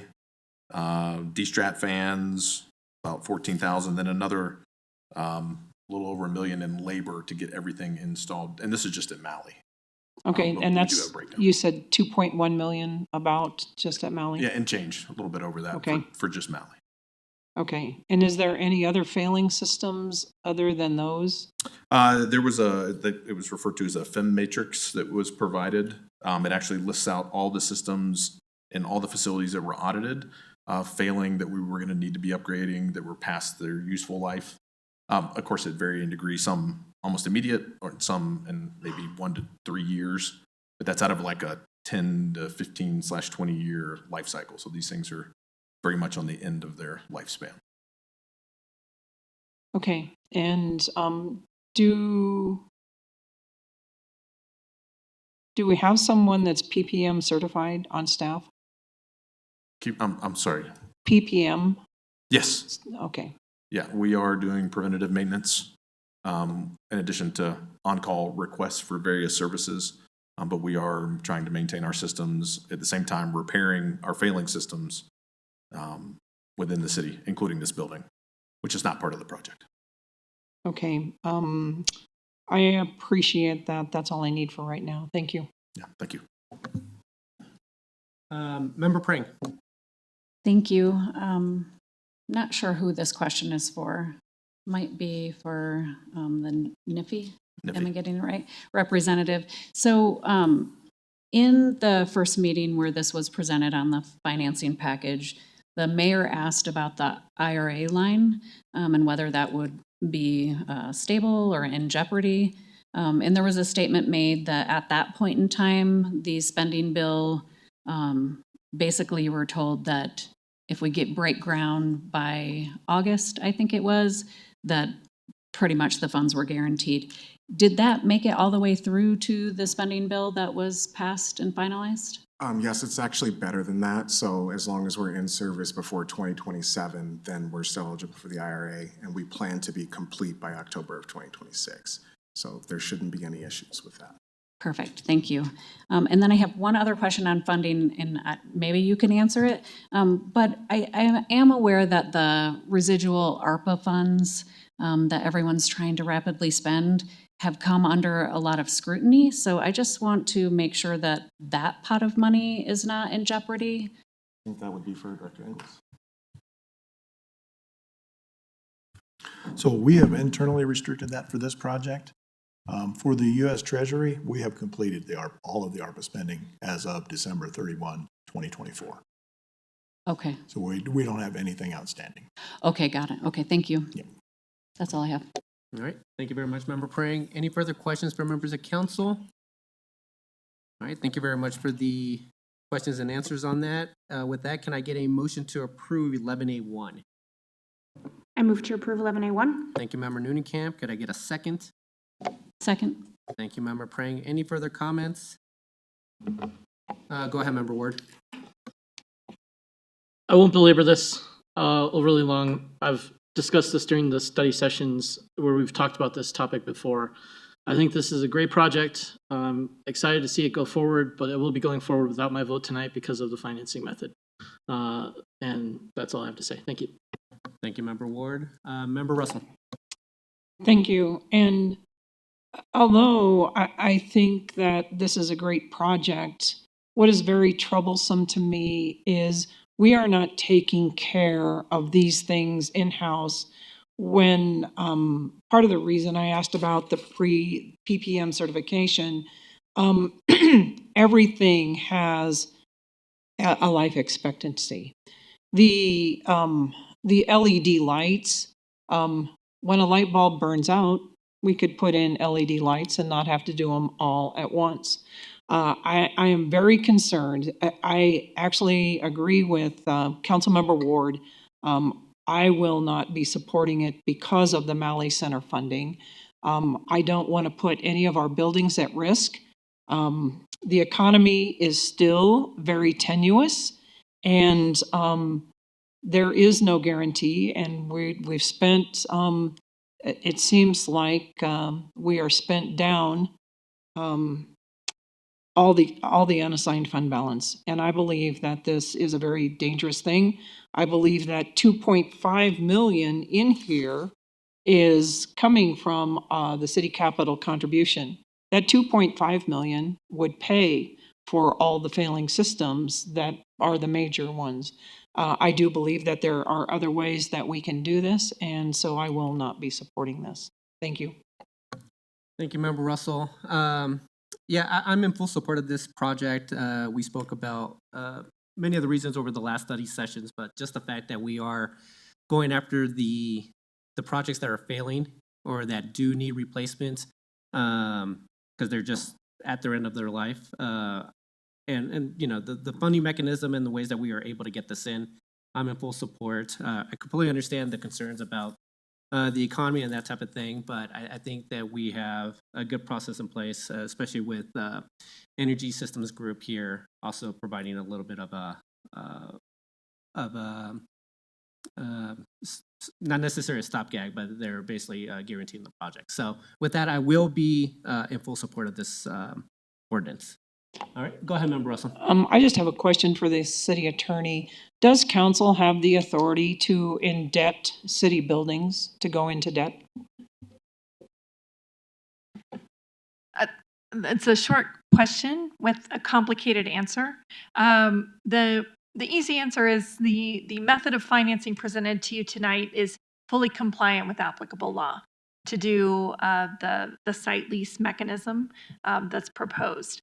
Now, if the city simply wanted to take out a loan and have multi-year debt under Tabor, different laws apply. But as proposed, this financing mechanism is legally compliant. And if for some reason we fail, then we will have to vacate the Malley Center. Is that correct? Just for the term of the lease, which is just under 20 years. So we wouldn't give up ownership. We still own it. We're not selling the building. It's a lease mechanism where they lease it back to us. Are you aware, is that exactly the type of loan that the city of Sheridan entered into on their city hall? I'm not aware of Sheridan's financing mechanisms. I couldn't tell you, but I'd be happy to research it. Okay, that would be great. Thank you. All right, and with that, everyone, we do have a first and a second. Can we please vote? Mayor Pro Tem Anderson. Aye. Member Noonenkamp. Aye. Member Prang. Aye. Member Russell. Nay. Member Ward, Nay. Member Wright, Nay. and Mayor Sierra. Aye. Let the record show 4 ayes, 3 nays. All right, thank you very much. To members of staff, this is just first reading. It will be coming up to second reading here in a couple of weeks. Moving on to Council Bill 37, this is the Global Storage PUD. We have Director Community Development.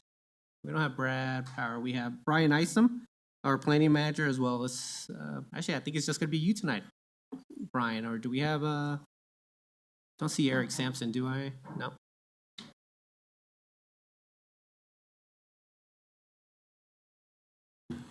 No, it's just me tonight, and we don't have anything further to present on the case. All right, thank you very much, Mr. Isom. So any questions from members of council? Go ahead, Member Russell. I did have a council request last week in my one-on-one. I asked for the crime reports and the code enforcement reports on this project. And I asked that we would get those before this came up for a vote. Thank you, Member Russell. Is that a question for me? Yes, since I gave you the council request, I didn't get it that I know of. Right. Unfortunately, staff wasn't able to put that information together in time for this this meeting. Thank you. Member Russell, what was the question, or what was the data that you were requesting? I was requesting data since there was a neighborhood complaint about the concern about stolen vehicles and things like that. I asked for a copy of the crime reports connected with global storage and any code enforcement issues with that as well. And I actually would really like to table this until council can get that information. Thank you very much, Member Russell. All right, any further questions or on the item? Go ahead, Member Newcamp. I just have a question about Member Russell's request. Are we able to use that information since it's outside the public hearing to make our decision? I'm just curious or confused about how we would actually use that legally. City Attorney Niles, can you answer that? Because we did open and close the public hearing during the PUD, or during that PUD. Sorry, yeah. Yes, your decision should be based on the information produced during the public hearing. However, I mean, we could potentially reopen a public hearing, but it may have some additional notice requirements given we didn't continue the public hearing. Thank you very much, City Attorney Niles. Excuse me, Mayor Sierra, can I ask for clarification from Member Russell? Member Russell, was this the parking issues at 10-4 and in Decatur, or different item? Different? That's different. It was specifically for global storage, related to global storage. Okay, thank you. Any further questions for members of council? Go ahead, Member Brang. Thank you. So in conversation during the public hearing, Global spoke to quarterly inspections that are done to assure that storage on site is compliant with what your policies are. I have a question for city staff. How does the city oversee that? I can ask that question, right? Yes, okay.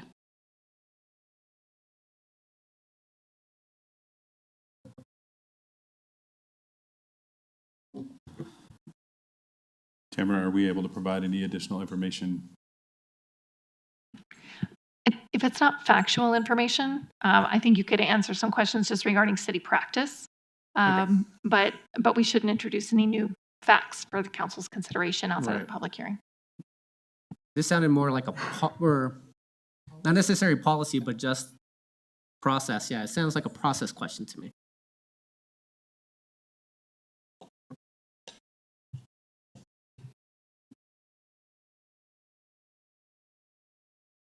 So we reached out to the fire marshal's office after the public hearing 2 weeks ago. And what we were told is that for industrial sites, storage and handling of hazardous materials are regulated through the adopted International Fire Code, as well as applicable EPA and OSHA standards. Any businesses storing hazardous materials above threshold quantities is required to obtain a hazardous materials permit and submit a hazardous materials inventory statement and a hazardous materials management plan for the fire marshal's office to review and approve. Fire prevention staff conduct regular inspections or permitted facilities to ensure safe storage practices, spill prevention, secondary contamination, and access to emergency response resources. Certain high-risk materials or quantities may be restricted or require additional safeguards. These oversight measures are designed to prevent contamination and ensure community and environmental safety. Sorry, that was just the email that he sent us. I didn't want to miss anything out of it. Thank you so much. All right, any further questions on this? Go ahead, Member Russell. I would just like to add, I did ask at that meeting why staff did not invite PD or code enforcement, and staff felt it was unnecessary. But I feel like that it is our responsibility to see that information. So, thank you. Thank you, Member Russell. All right, members of council, so I don't see any further questions. I'll ask for a motion to approve the measure, and then we can have a discussion on next steps there. But can I get a motion to approve Council Bill 37? So moved. Thank you, Mayor Pro Tem. Could I get a second?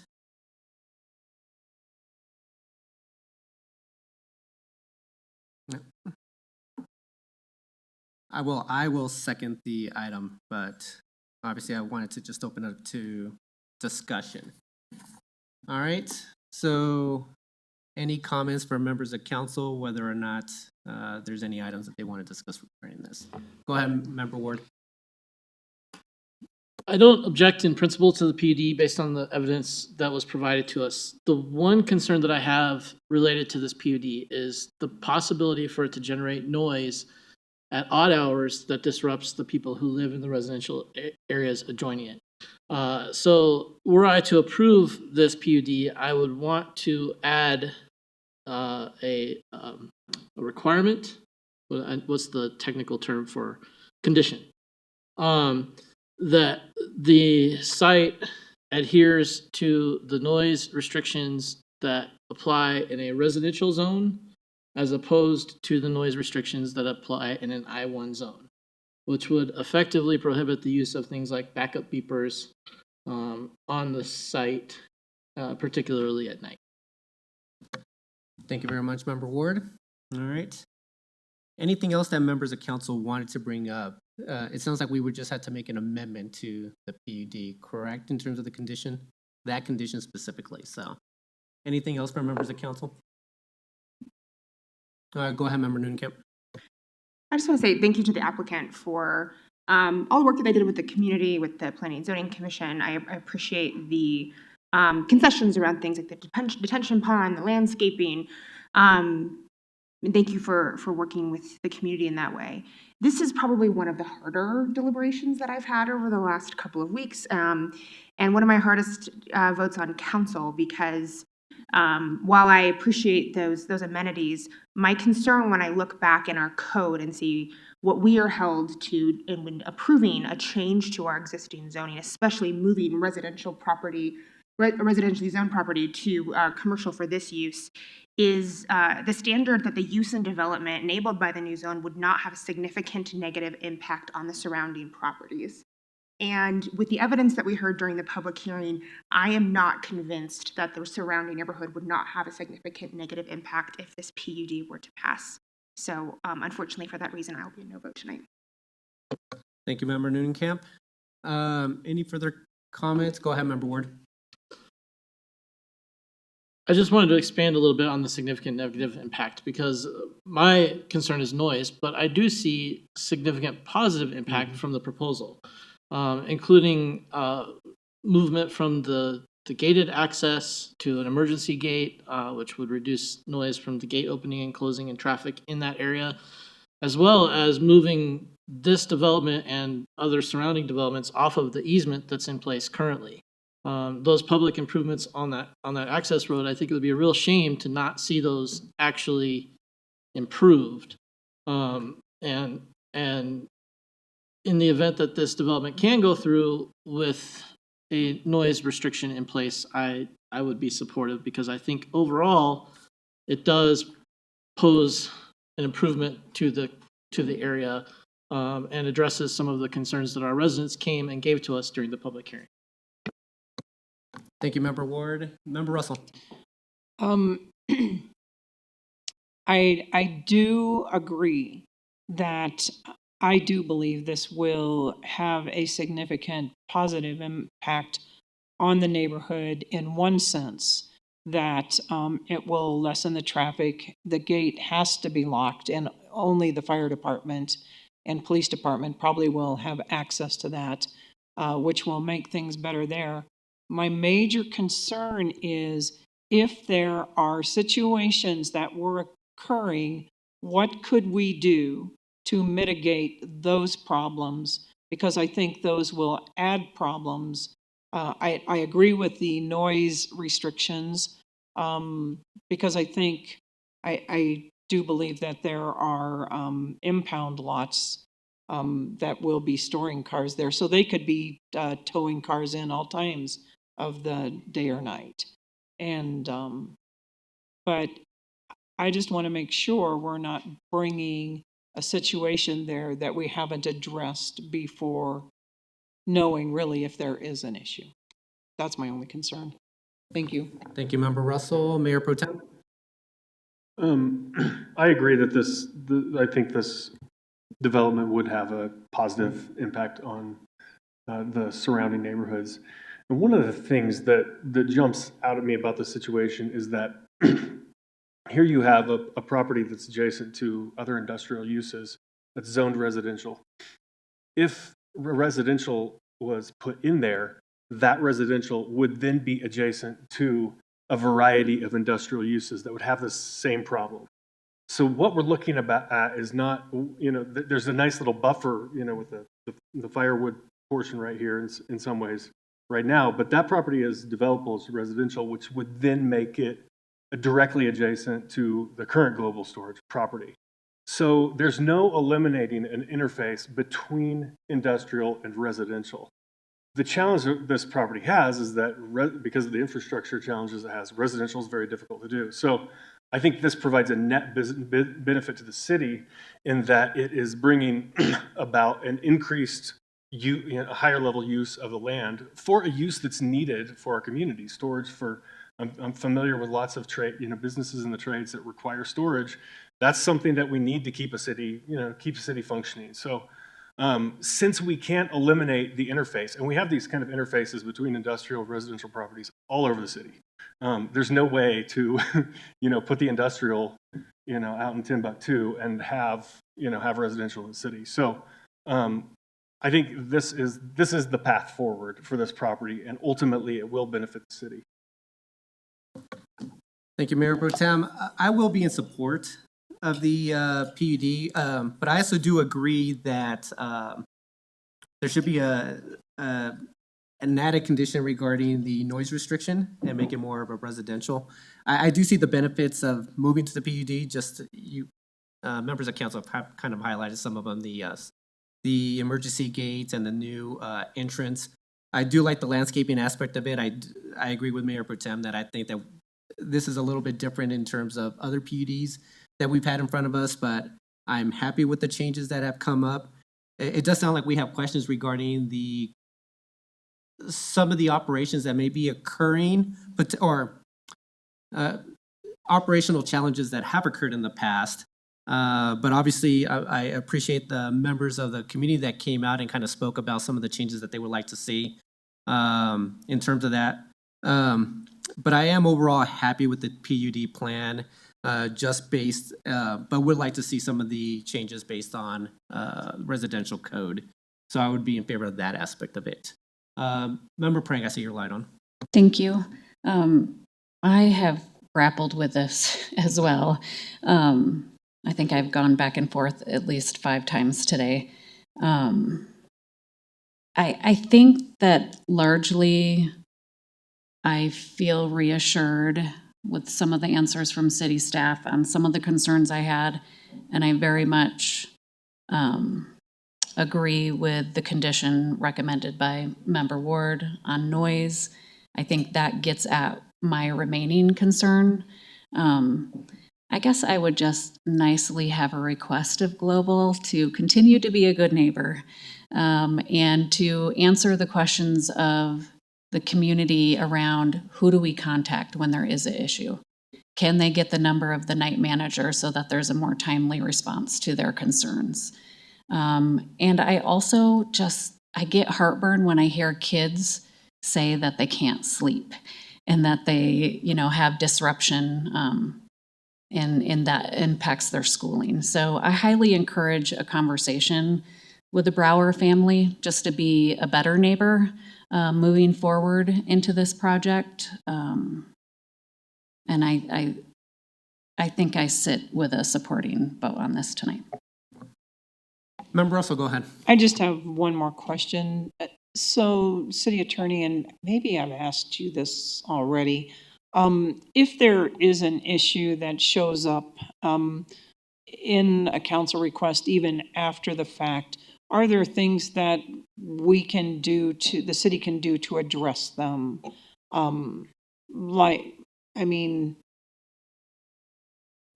If let's say there ends up being stolen cars there, there are things that we could do to address that if it became an issue. Yes, insofar as we can enforce all applicable laws to the property. So if there's stolen cars on the property, police can go in and enforce those criminal laws, possession of stolen property, that sort of thing. As far as though changing the land use back, that's probably unlikely. Once we grant the PUD, if they act on it, then we wouldn't be able to change our mind insofar as we already approved this. Right. Okay, I appreciate that. And I am in favor of this. The first house we owned was 2 blocks from where the Shenango entrance was. And so I know that the neighbors down there have been having problems for probably the last 2 or 3 years with speeders. And I believe once that gate is closed, that's going to take care of that, and heavy truck traffic also. And I do believe that in talking to some of the neighbors down there, they think this is the best option. And because it is adjacent to other light industrial, it does make sense for that area down there. And they're happy with the fence, the 10-foot fence or whatever it was, and then the landscaping in front of it. So as long as we would be able to deal with any issues we might have, then I'm okay with the noise restrictions also. Thank you. Thank you very much, Member Russell. Member Ward, are you open to raising that amendment to add that condition? I am. Procedurally, I wonder if we might be able to ask the applicant if they are okay accepting that as a condition, because I would hate to do a PUD Right. and then have it be useless to the applicant. That would work. If anybody from the Global Storage would like to come up and just speak to the item about adding the condition to reduce the noise to a residential level. Yeah, it should be a star on there. There you go. All right. So yes, as far as noise complaints on the PUD, with the property affected by the PUD having that restriction on that portion, yeah, that's fine. Do you mind introducing yourself? Just for the record. Sorry, Robert Beatty. Robert, thank you so much. One of the others. All right, perfect. Thank you so much. Okay. Member Ward, are you good with that response? Yes. In that case, I move to amend the PUD to add a condition, which I believe will be condition 4. Is that? To establish noise restrictions in the updated zoning area from what would be the industrial limits down to the residential limits. Thank you very much, Member Ward. Could I get a second? Second. Thank you, Member Russell. All right. Any further comments? If not, can we please vote on the amendment? Mayor Pro Tem Anderson. Aye. Member Noonenkamp. Aye. Member Prang. Aye. Member Russell. Aye. Member Ward. Aye. Member Wright, Aye. and Mayor Sierra. Aye.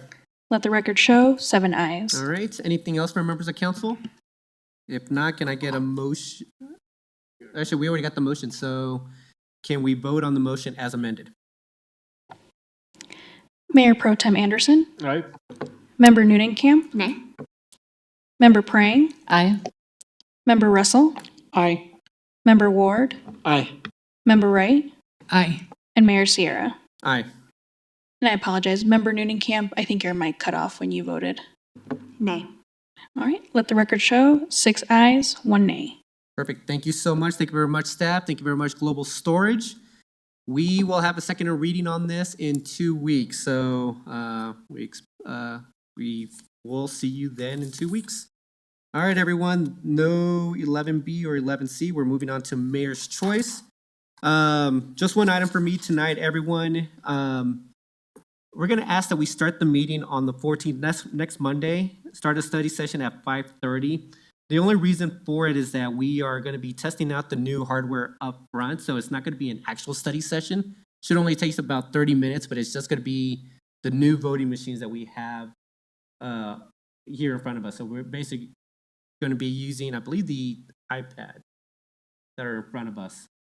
So it's going to be very similar, but I just want everybody to kind of get an understanding of how they're going to work. So we can use, are we going to use them later on that night, Andrina?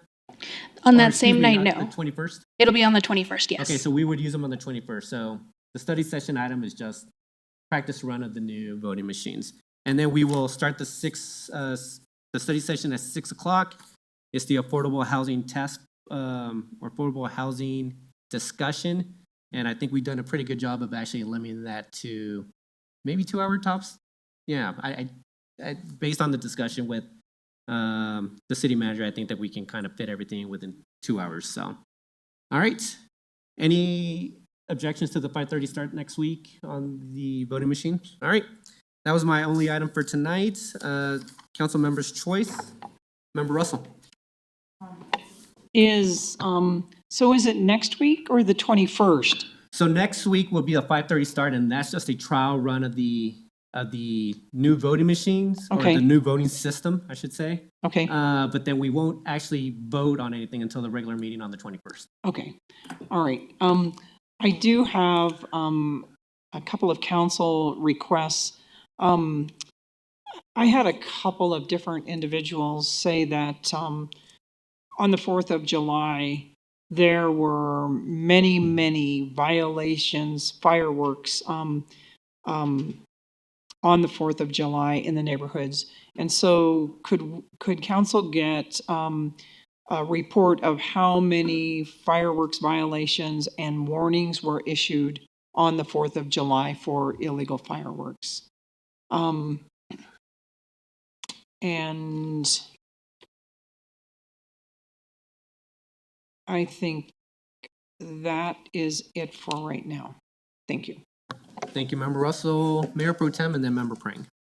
I just wanted to make council and staff aware that I'll be out of town on the 21st and will not be able to attend the council meeting. All right. Thank you very much, Mayor Pro Tem, Member Prang. Thank you.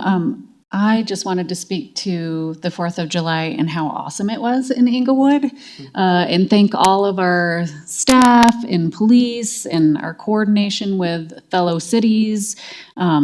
It was just such a lovely night. Cornerstone was so nice to sit in. There was so much space. I was mentioning to the mayor that there was a couple complimenting us on they had attended other bigger displays many times over the years and said just how nice it was to attend ours, down to them having a single file line for waiting to use the porta potties. And I just was like, wow, that, to have such a big gathering and just have that kind of order was really, really nice to see. And it was nice to hear the compliments. And also, the traffic guiding cones that were put out. At first, when I drove through earlier in the day, I didn't quite understand them. And then when I experienced leaving the fireworks, I really understood it and appreciated it. Everything flowed really smoothly. We were able to get out of the area nicely. So kudos to everyone that was involved in that. And then I do have, it's not a council request, but City manager, if you could contact me, I just have some questions about resources for maybe some elderly individuals that live in our community who may not be on the route for BERT to get to and from necessary things like grocery shopping. I was approached by a woman at Safeway who was elderly. It was very hot outside. Somehow had made her way to the grocery store and needed a ride home. And it just broke my heart. It does sound to me like she's connected into the Malley Center and activities there, but if I could just get educated on what resources we could offer to individuals like that when encountered with that kind of situation. Thank you. Thank you very much, Member Prang. Anyone else from council? All right. Oh, go ahead, Member Ward. Well, I owe you all an update on CML. As our council policy says, when you pay for me to take a trip, I have to tell you what I did.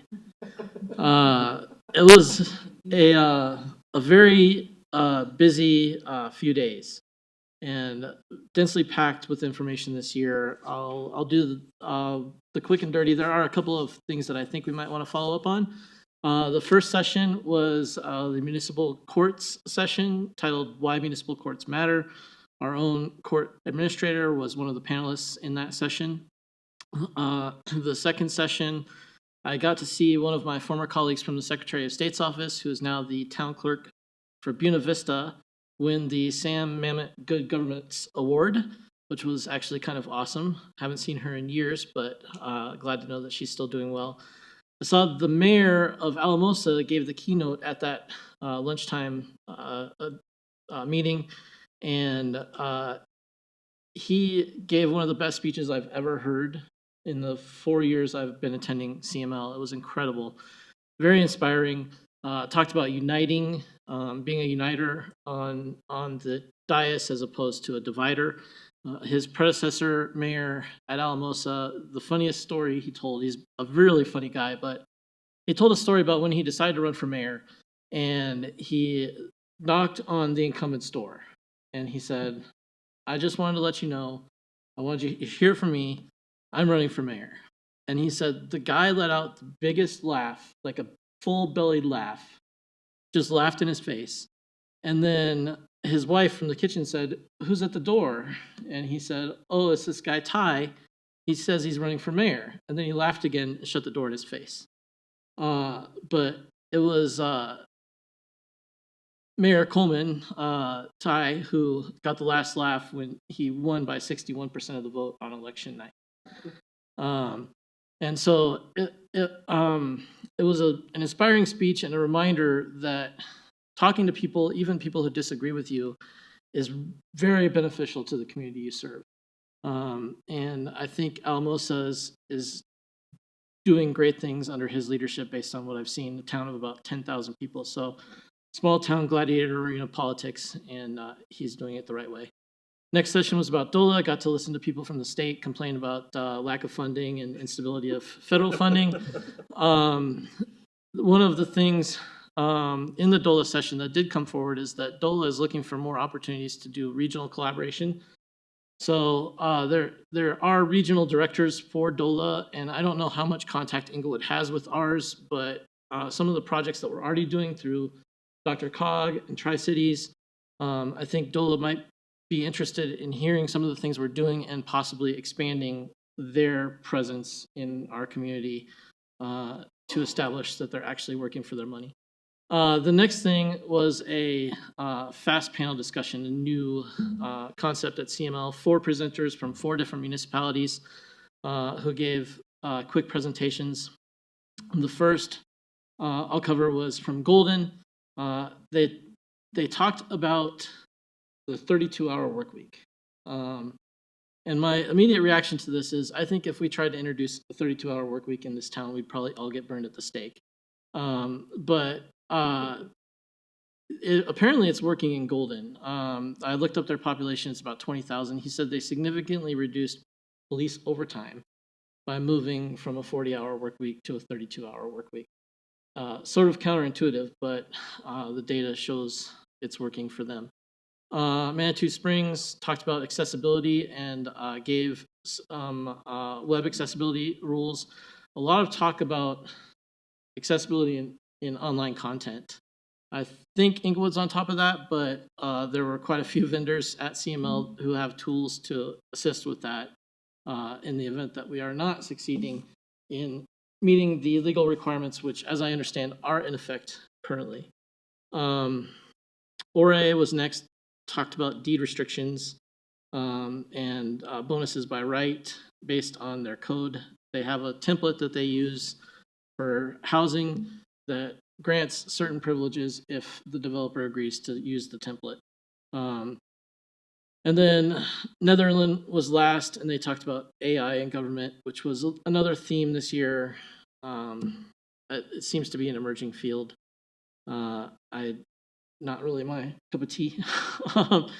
Thursday, the opening session was tax increment financing and a discussion of the DDA and Longmont. Longmont does things very differently than Englewood does in a number of ways. But one of the things that came out of this session was that there's a recent court case, PK Kaiser versus Aurora, which dealt with how a city can collect the tax increment and what tax increment can be collected. It was a little bit alarming because they were saying that under this rule or under this case, the increment can only be collected on new development, which, as I understand, was not our plan in Englewood, but I would be interested in getting the city attorney's analysis on what that case actually means for our DDA. It's PK Kaiser versus Aurora. The Thursday keynote was not great, so I'll skip it. Meeting of the Minds lunch was Kyle Clark, who was actually really hilarious. Talked a lot about Governor Polis and the sort of cat and mouse game that they like to play in the media. Tim cast Englewood's vote for the CML directors.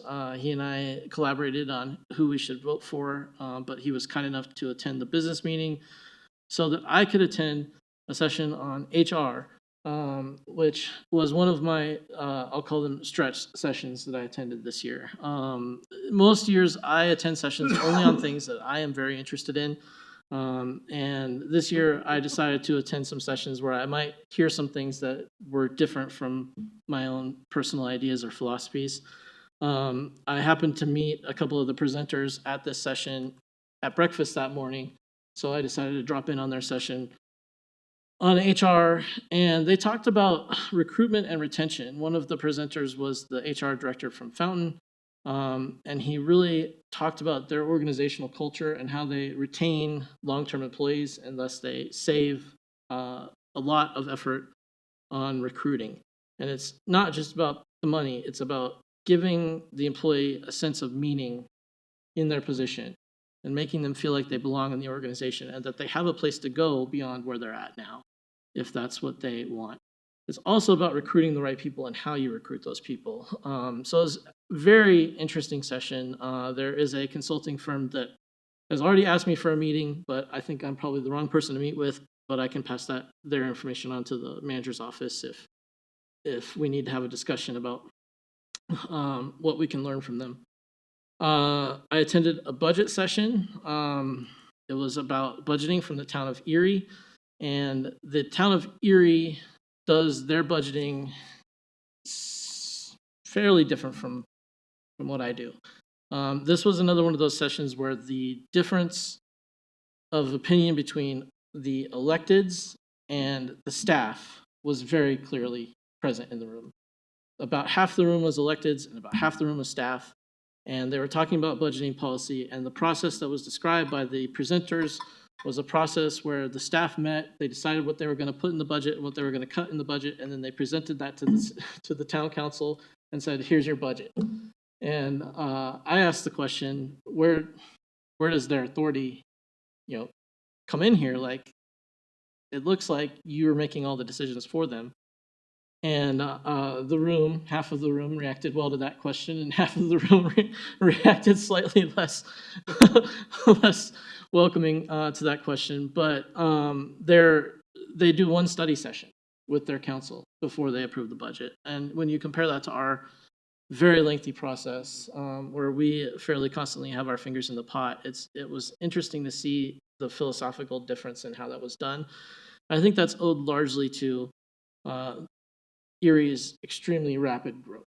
Englewood is not growing at the same rate, anywhere close to the same rate as Erie, where they have lots of room and there are lots of demand for their places.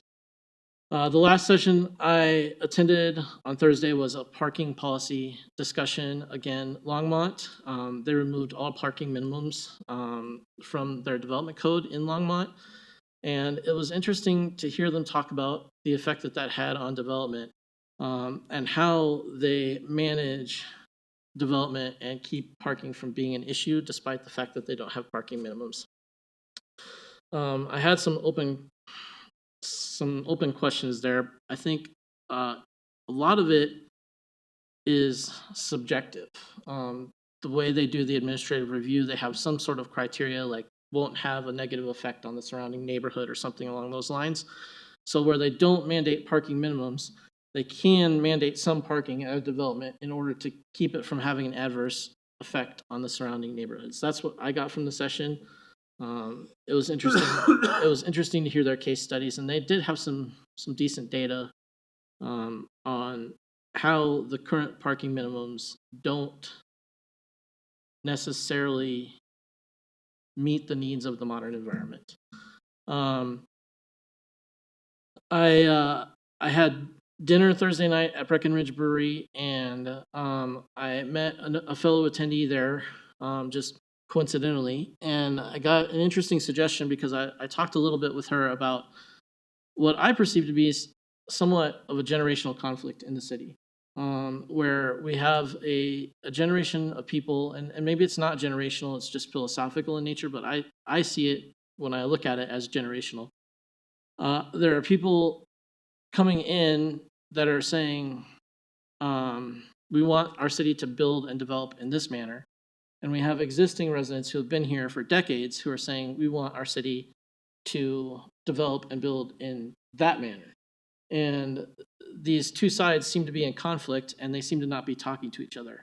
So one of the things that she suggested was like a craft circle on Saturdays where you can invite people from different generations to meet and sort of just socialize, play together, and that potentially eases some of that conflict. And I think the takeaway there was that even at CML, if you don't attend all the sessions or if you don't attend the right sessions, there are takeaways in other places. The people you meet, the people that you talk to, the relationships that you can build there, it's a really great experience over the week. And that brings us to Friday, wrapping things up. I attended the elected officials breakfast, which was a roundtable featuring young electeds, people from the millennial and Gen Z age category, with varying ideas about what it's like to be an elected official and be a person of that age. It was somewhat interesting, but for obvious reasons, it didn't exactly resonate with me. The next session was on organized retail theft. They had the loss prevention executives from Home Depot, Target, and Walgreens in to talk about the problem of actual organized retail theft rings that travel the country, steal massive amounts of product from stores, and then sell it on the black or gray market for pennies on the dollar. And what they're doing is they're actually hiring people who are at the bottom of the food chain and paying them, 5 or 10 cents on the dollar for the product that they steal. And then they take that money, they take that product and they resell it for far more on the secondary market. I think there's some opportunity there. All three of those loss prevention officers said, anytime anybody from your city wants to come and talk to us about the problem of organized retail theft, we will walk you through one of our stores and we will have a lengthy conversation with you and we will talk about what we're doing and what we think works and what doesn't work. But one of the other takeaways there was that this is not an Englewood problem. This is a state of Colorado, regional, Arapahoe County, nationwide problem. These people are traveling across the country. And like locusts, they are picking store shelves bare in small towns, large towns, doesn't matter where. And climbing to the top of the food chain is the way you stop that. And that requires, again, regional cooperation. And then the last session I attended was a session from the communications officers, and it was all about the importance of having a deliberate approach to communications in your town.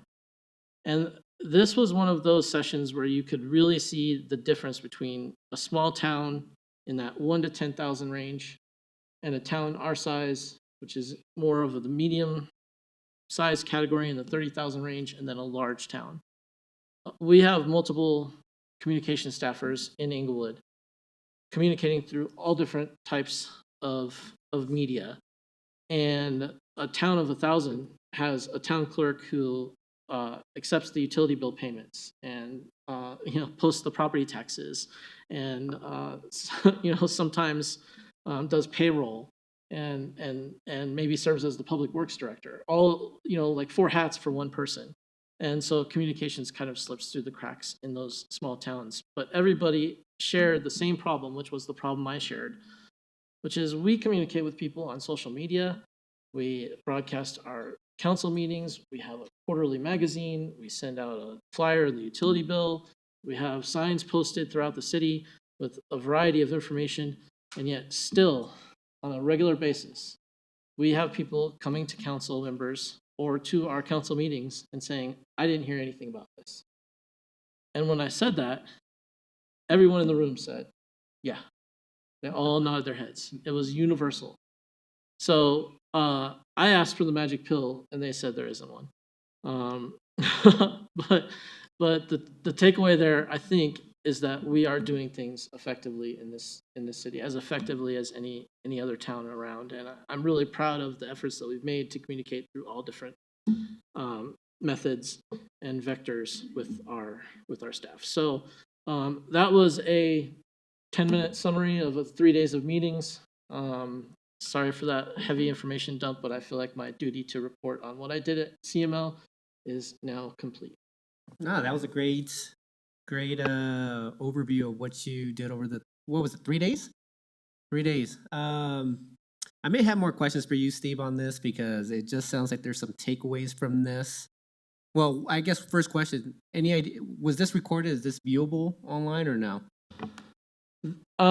There is an online access to the PowerPoint presentations, but the presentations and meetings themselves are not recorded.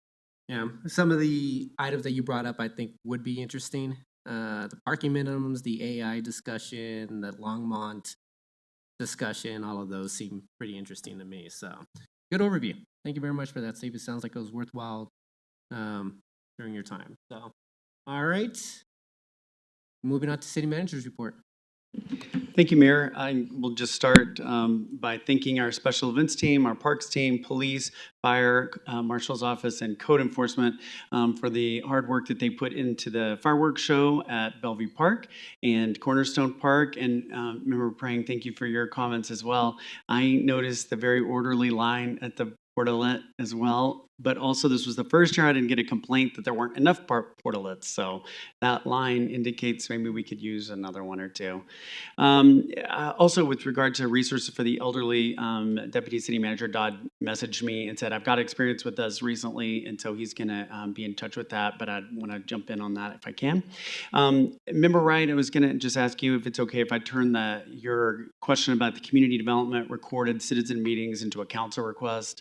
With regard to that, and if they're not recorded, what steps are taken to kind of collect that and record that information? We can do that. And then also, I'd like to get, since we had some questions and comments tonight about the South Broadway revitalization project, I've asked Deputy City Manager Dodd to give a quick update on that. Thank you. Yes, so I did have a chance to go in the hallway and talk to Mr. Kozak after he addressed council. Just wanted to kind of clarify some confusion I think may have occurred. So, as you know, complete streets is a very broad term that's been around for 20 plus years. That really is just about making streets more accessible to everyone, regardless of their age or disability or their mode. However, we have branded two very specific projects, South Broadway, Complete Streets Old Hampden and Complete Streets South Broadway.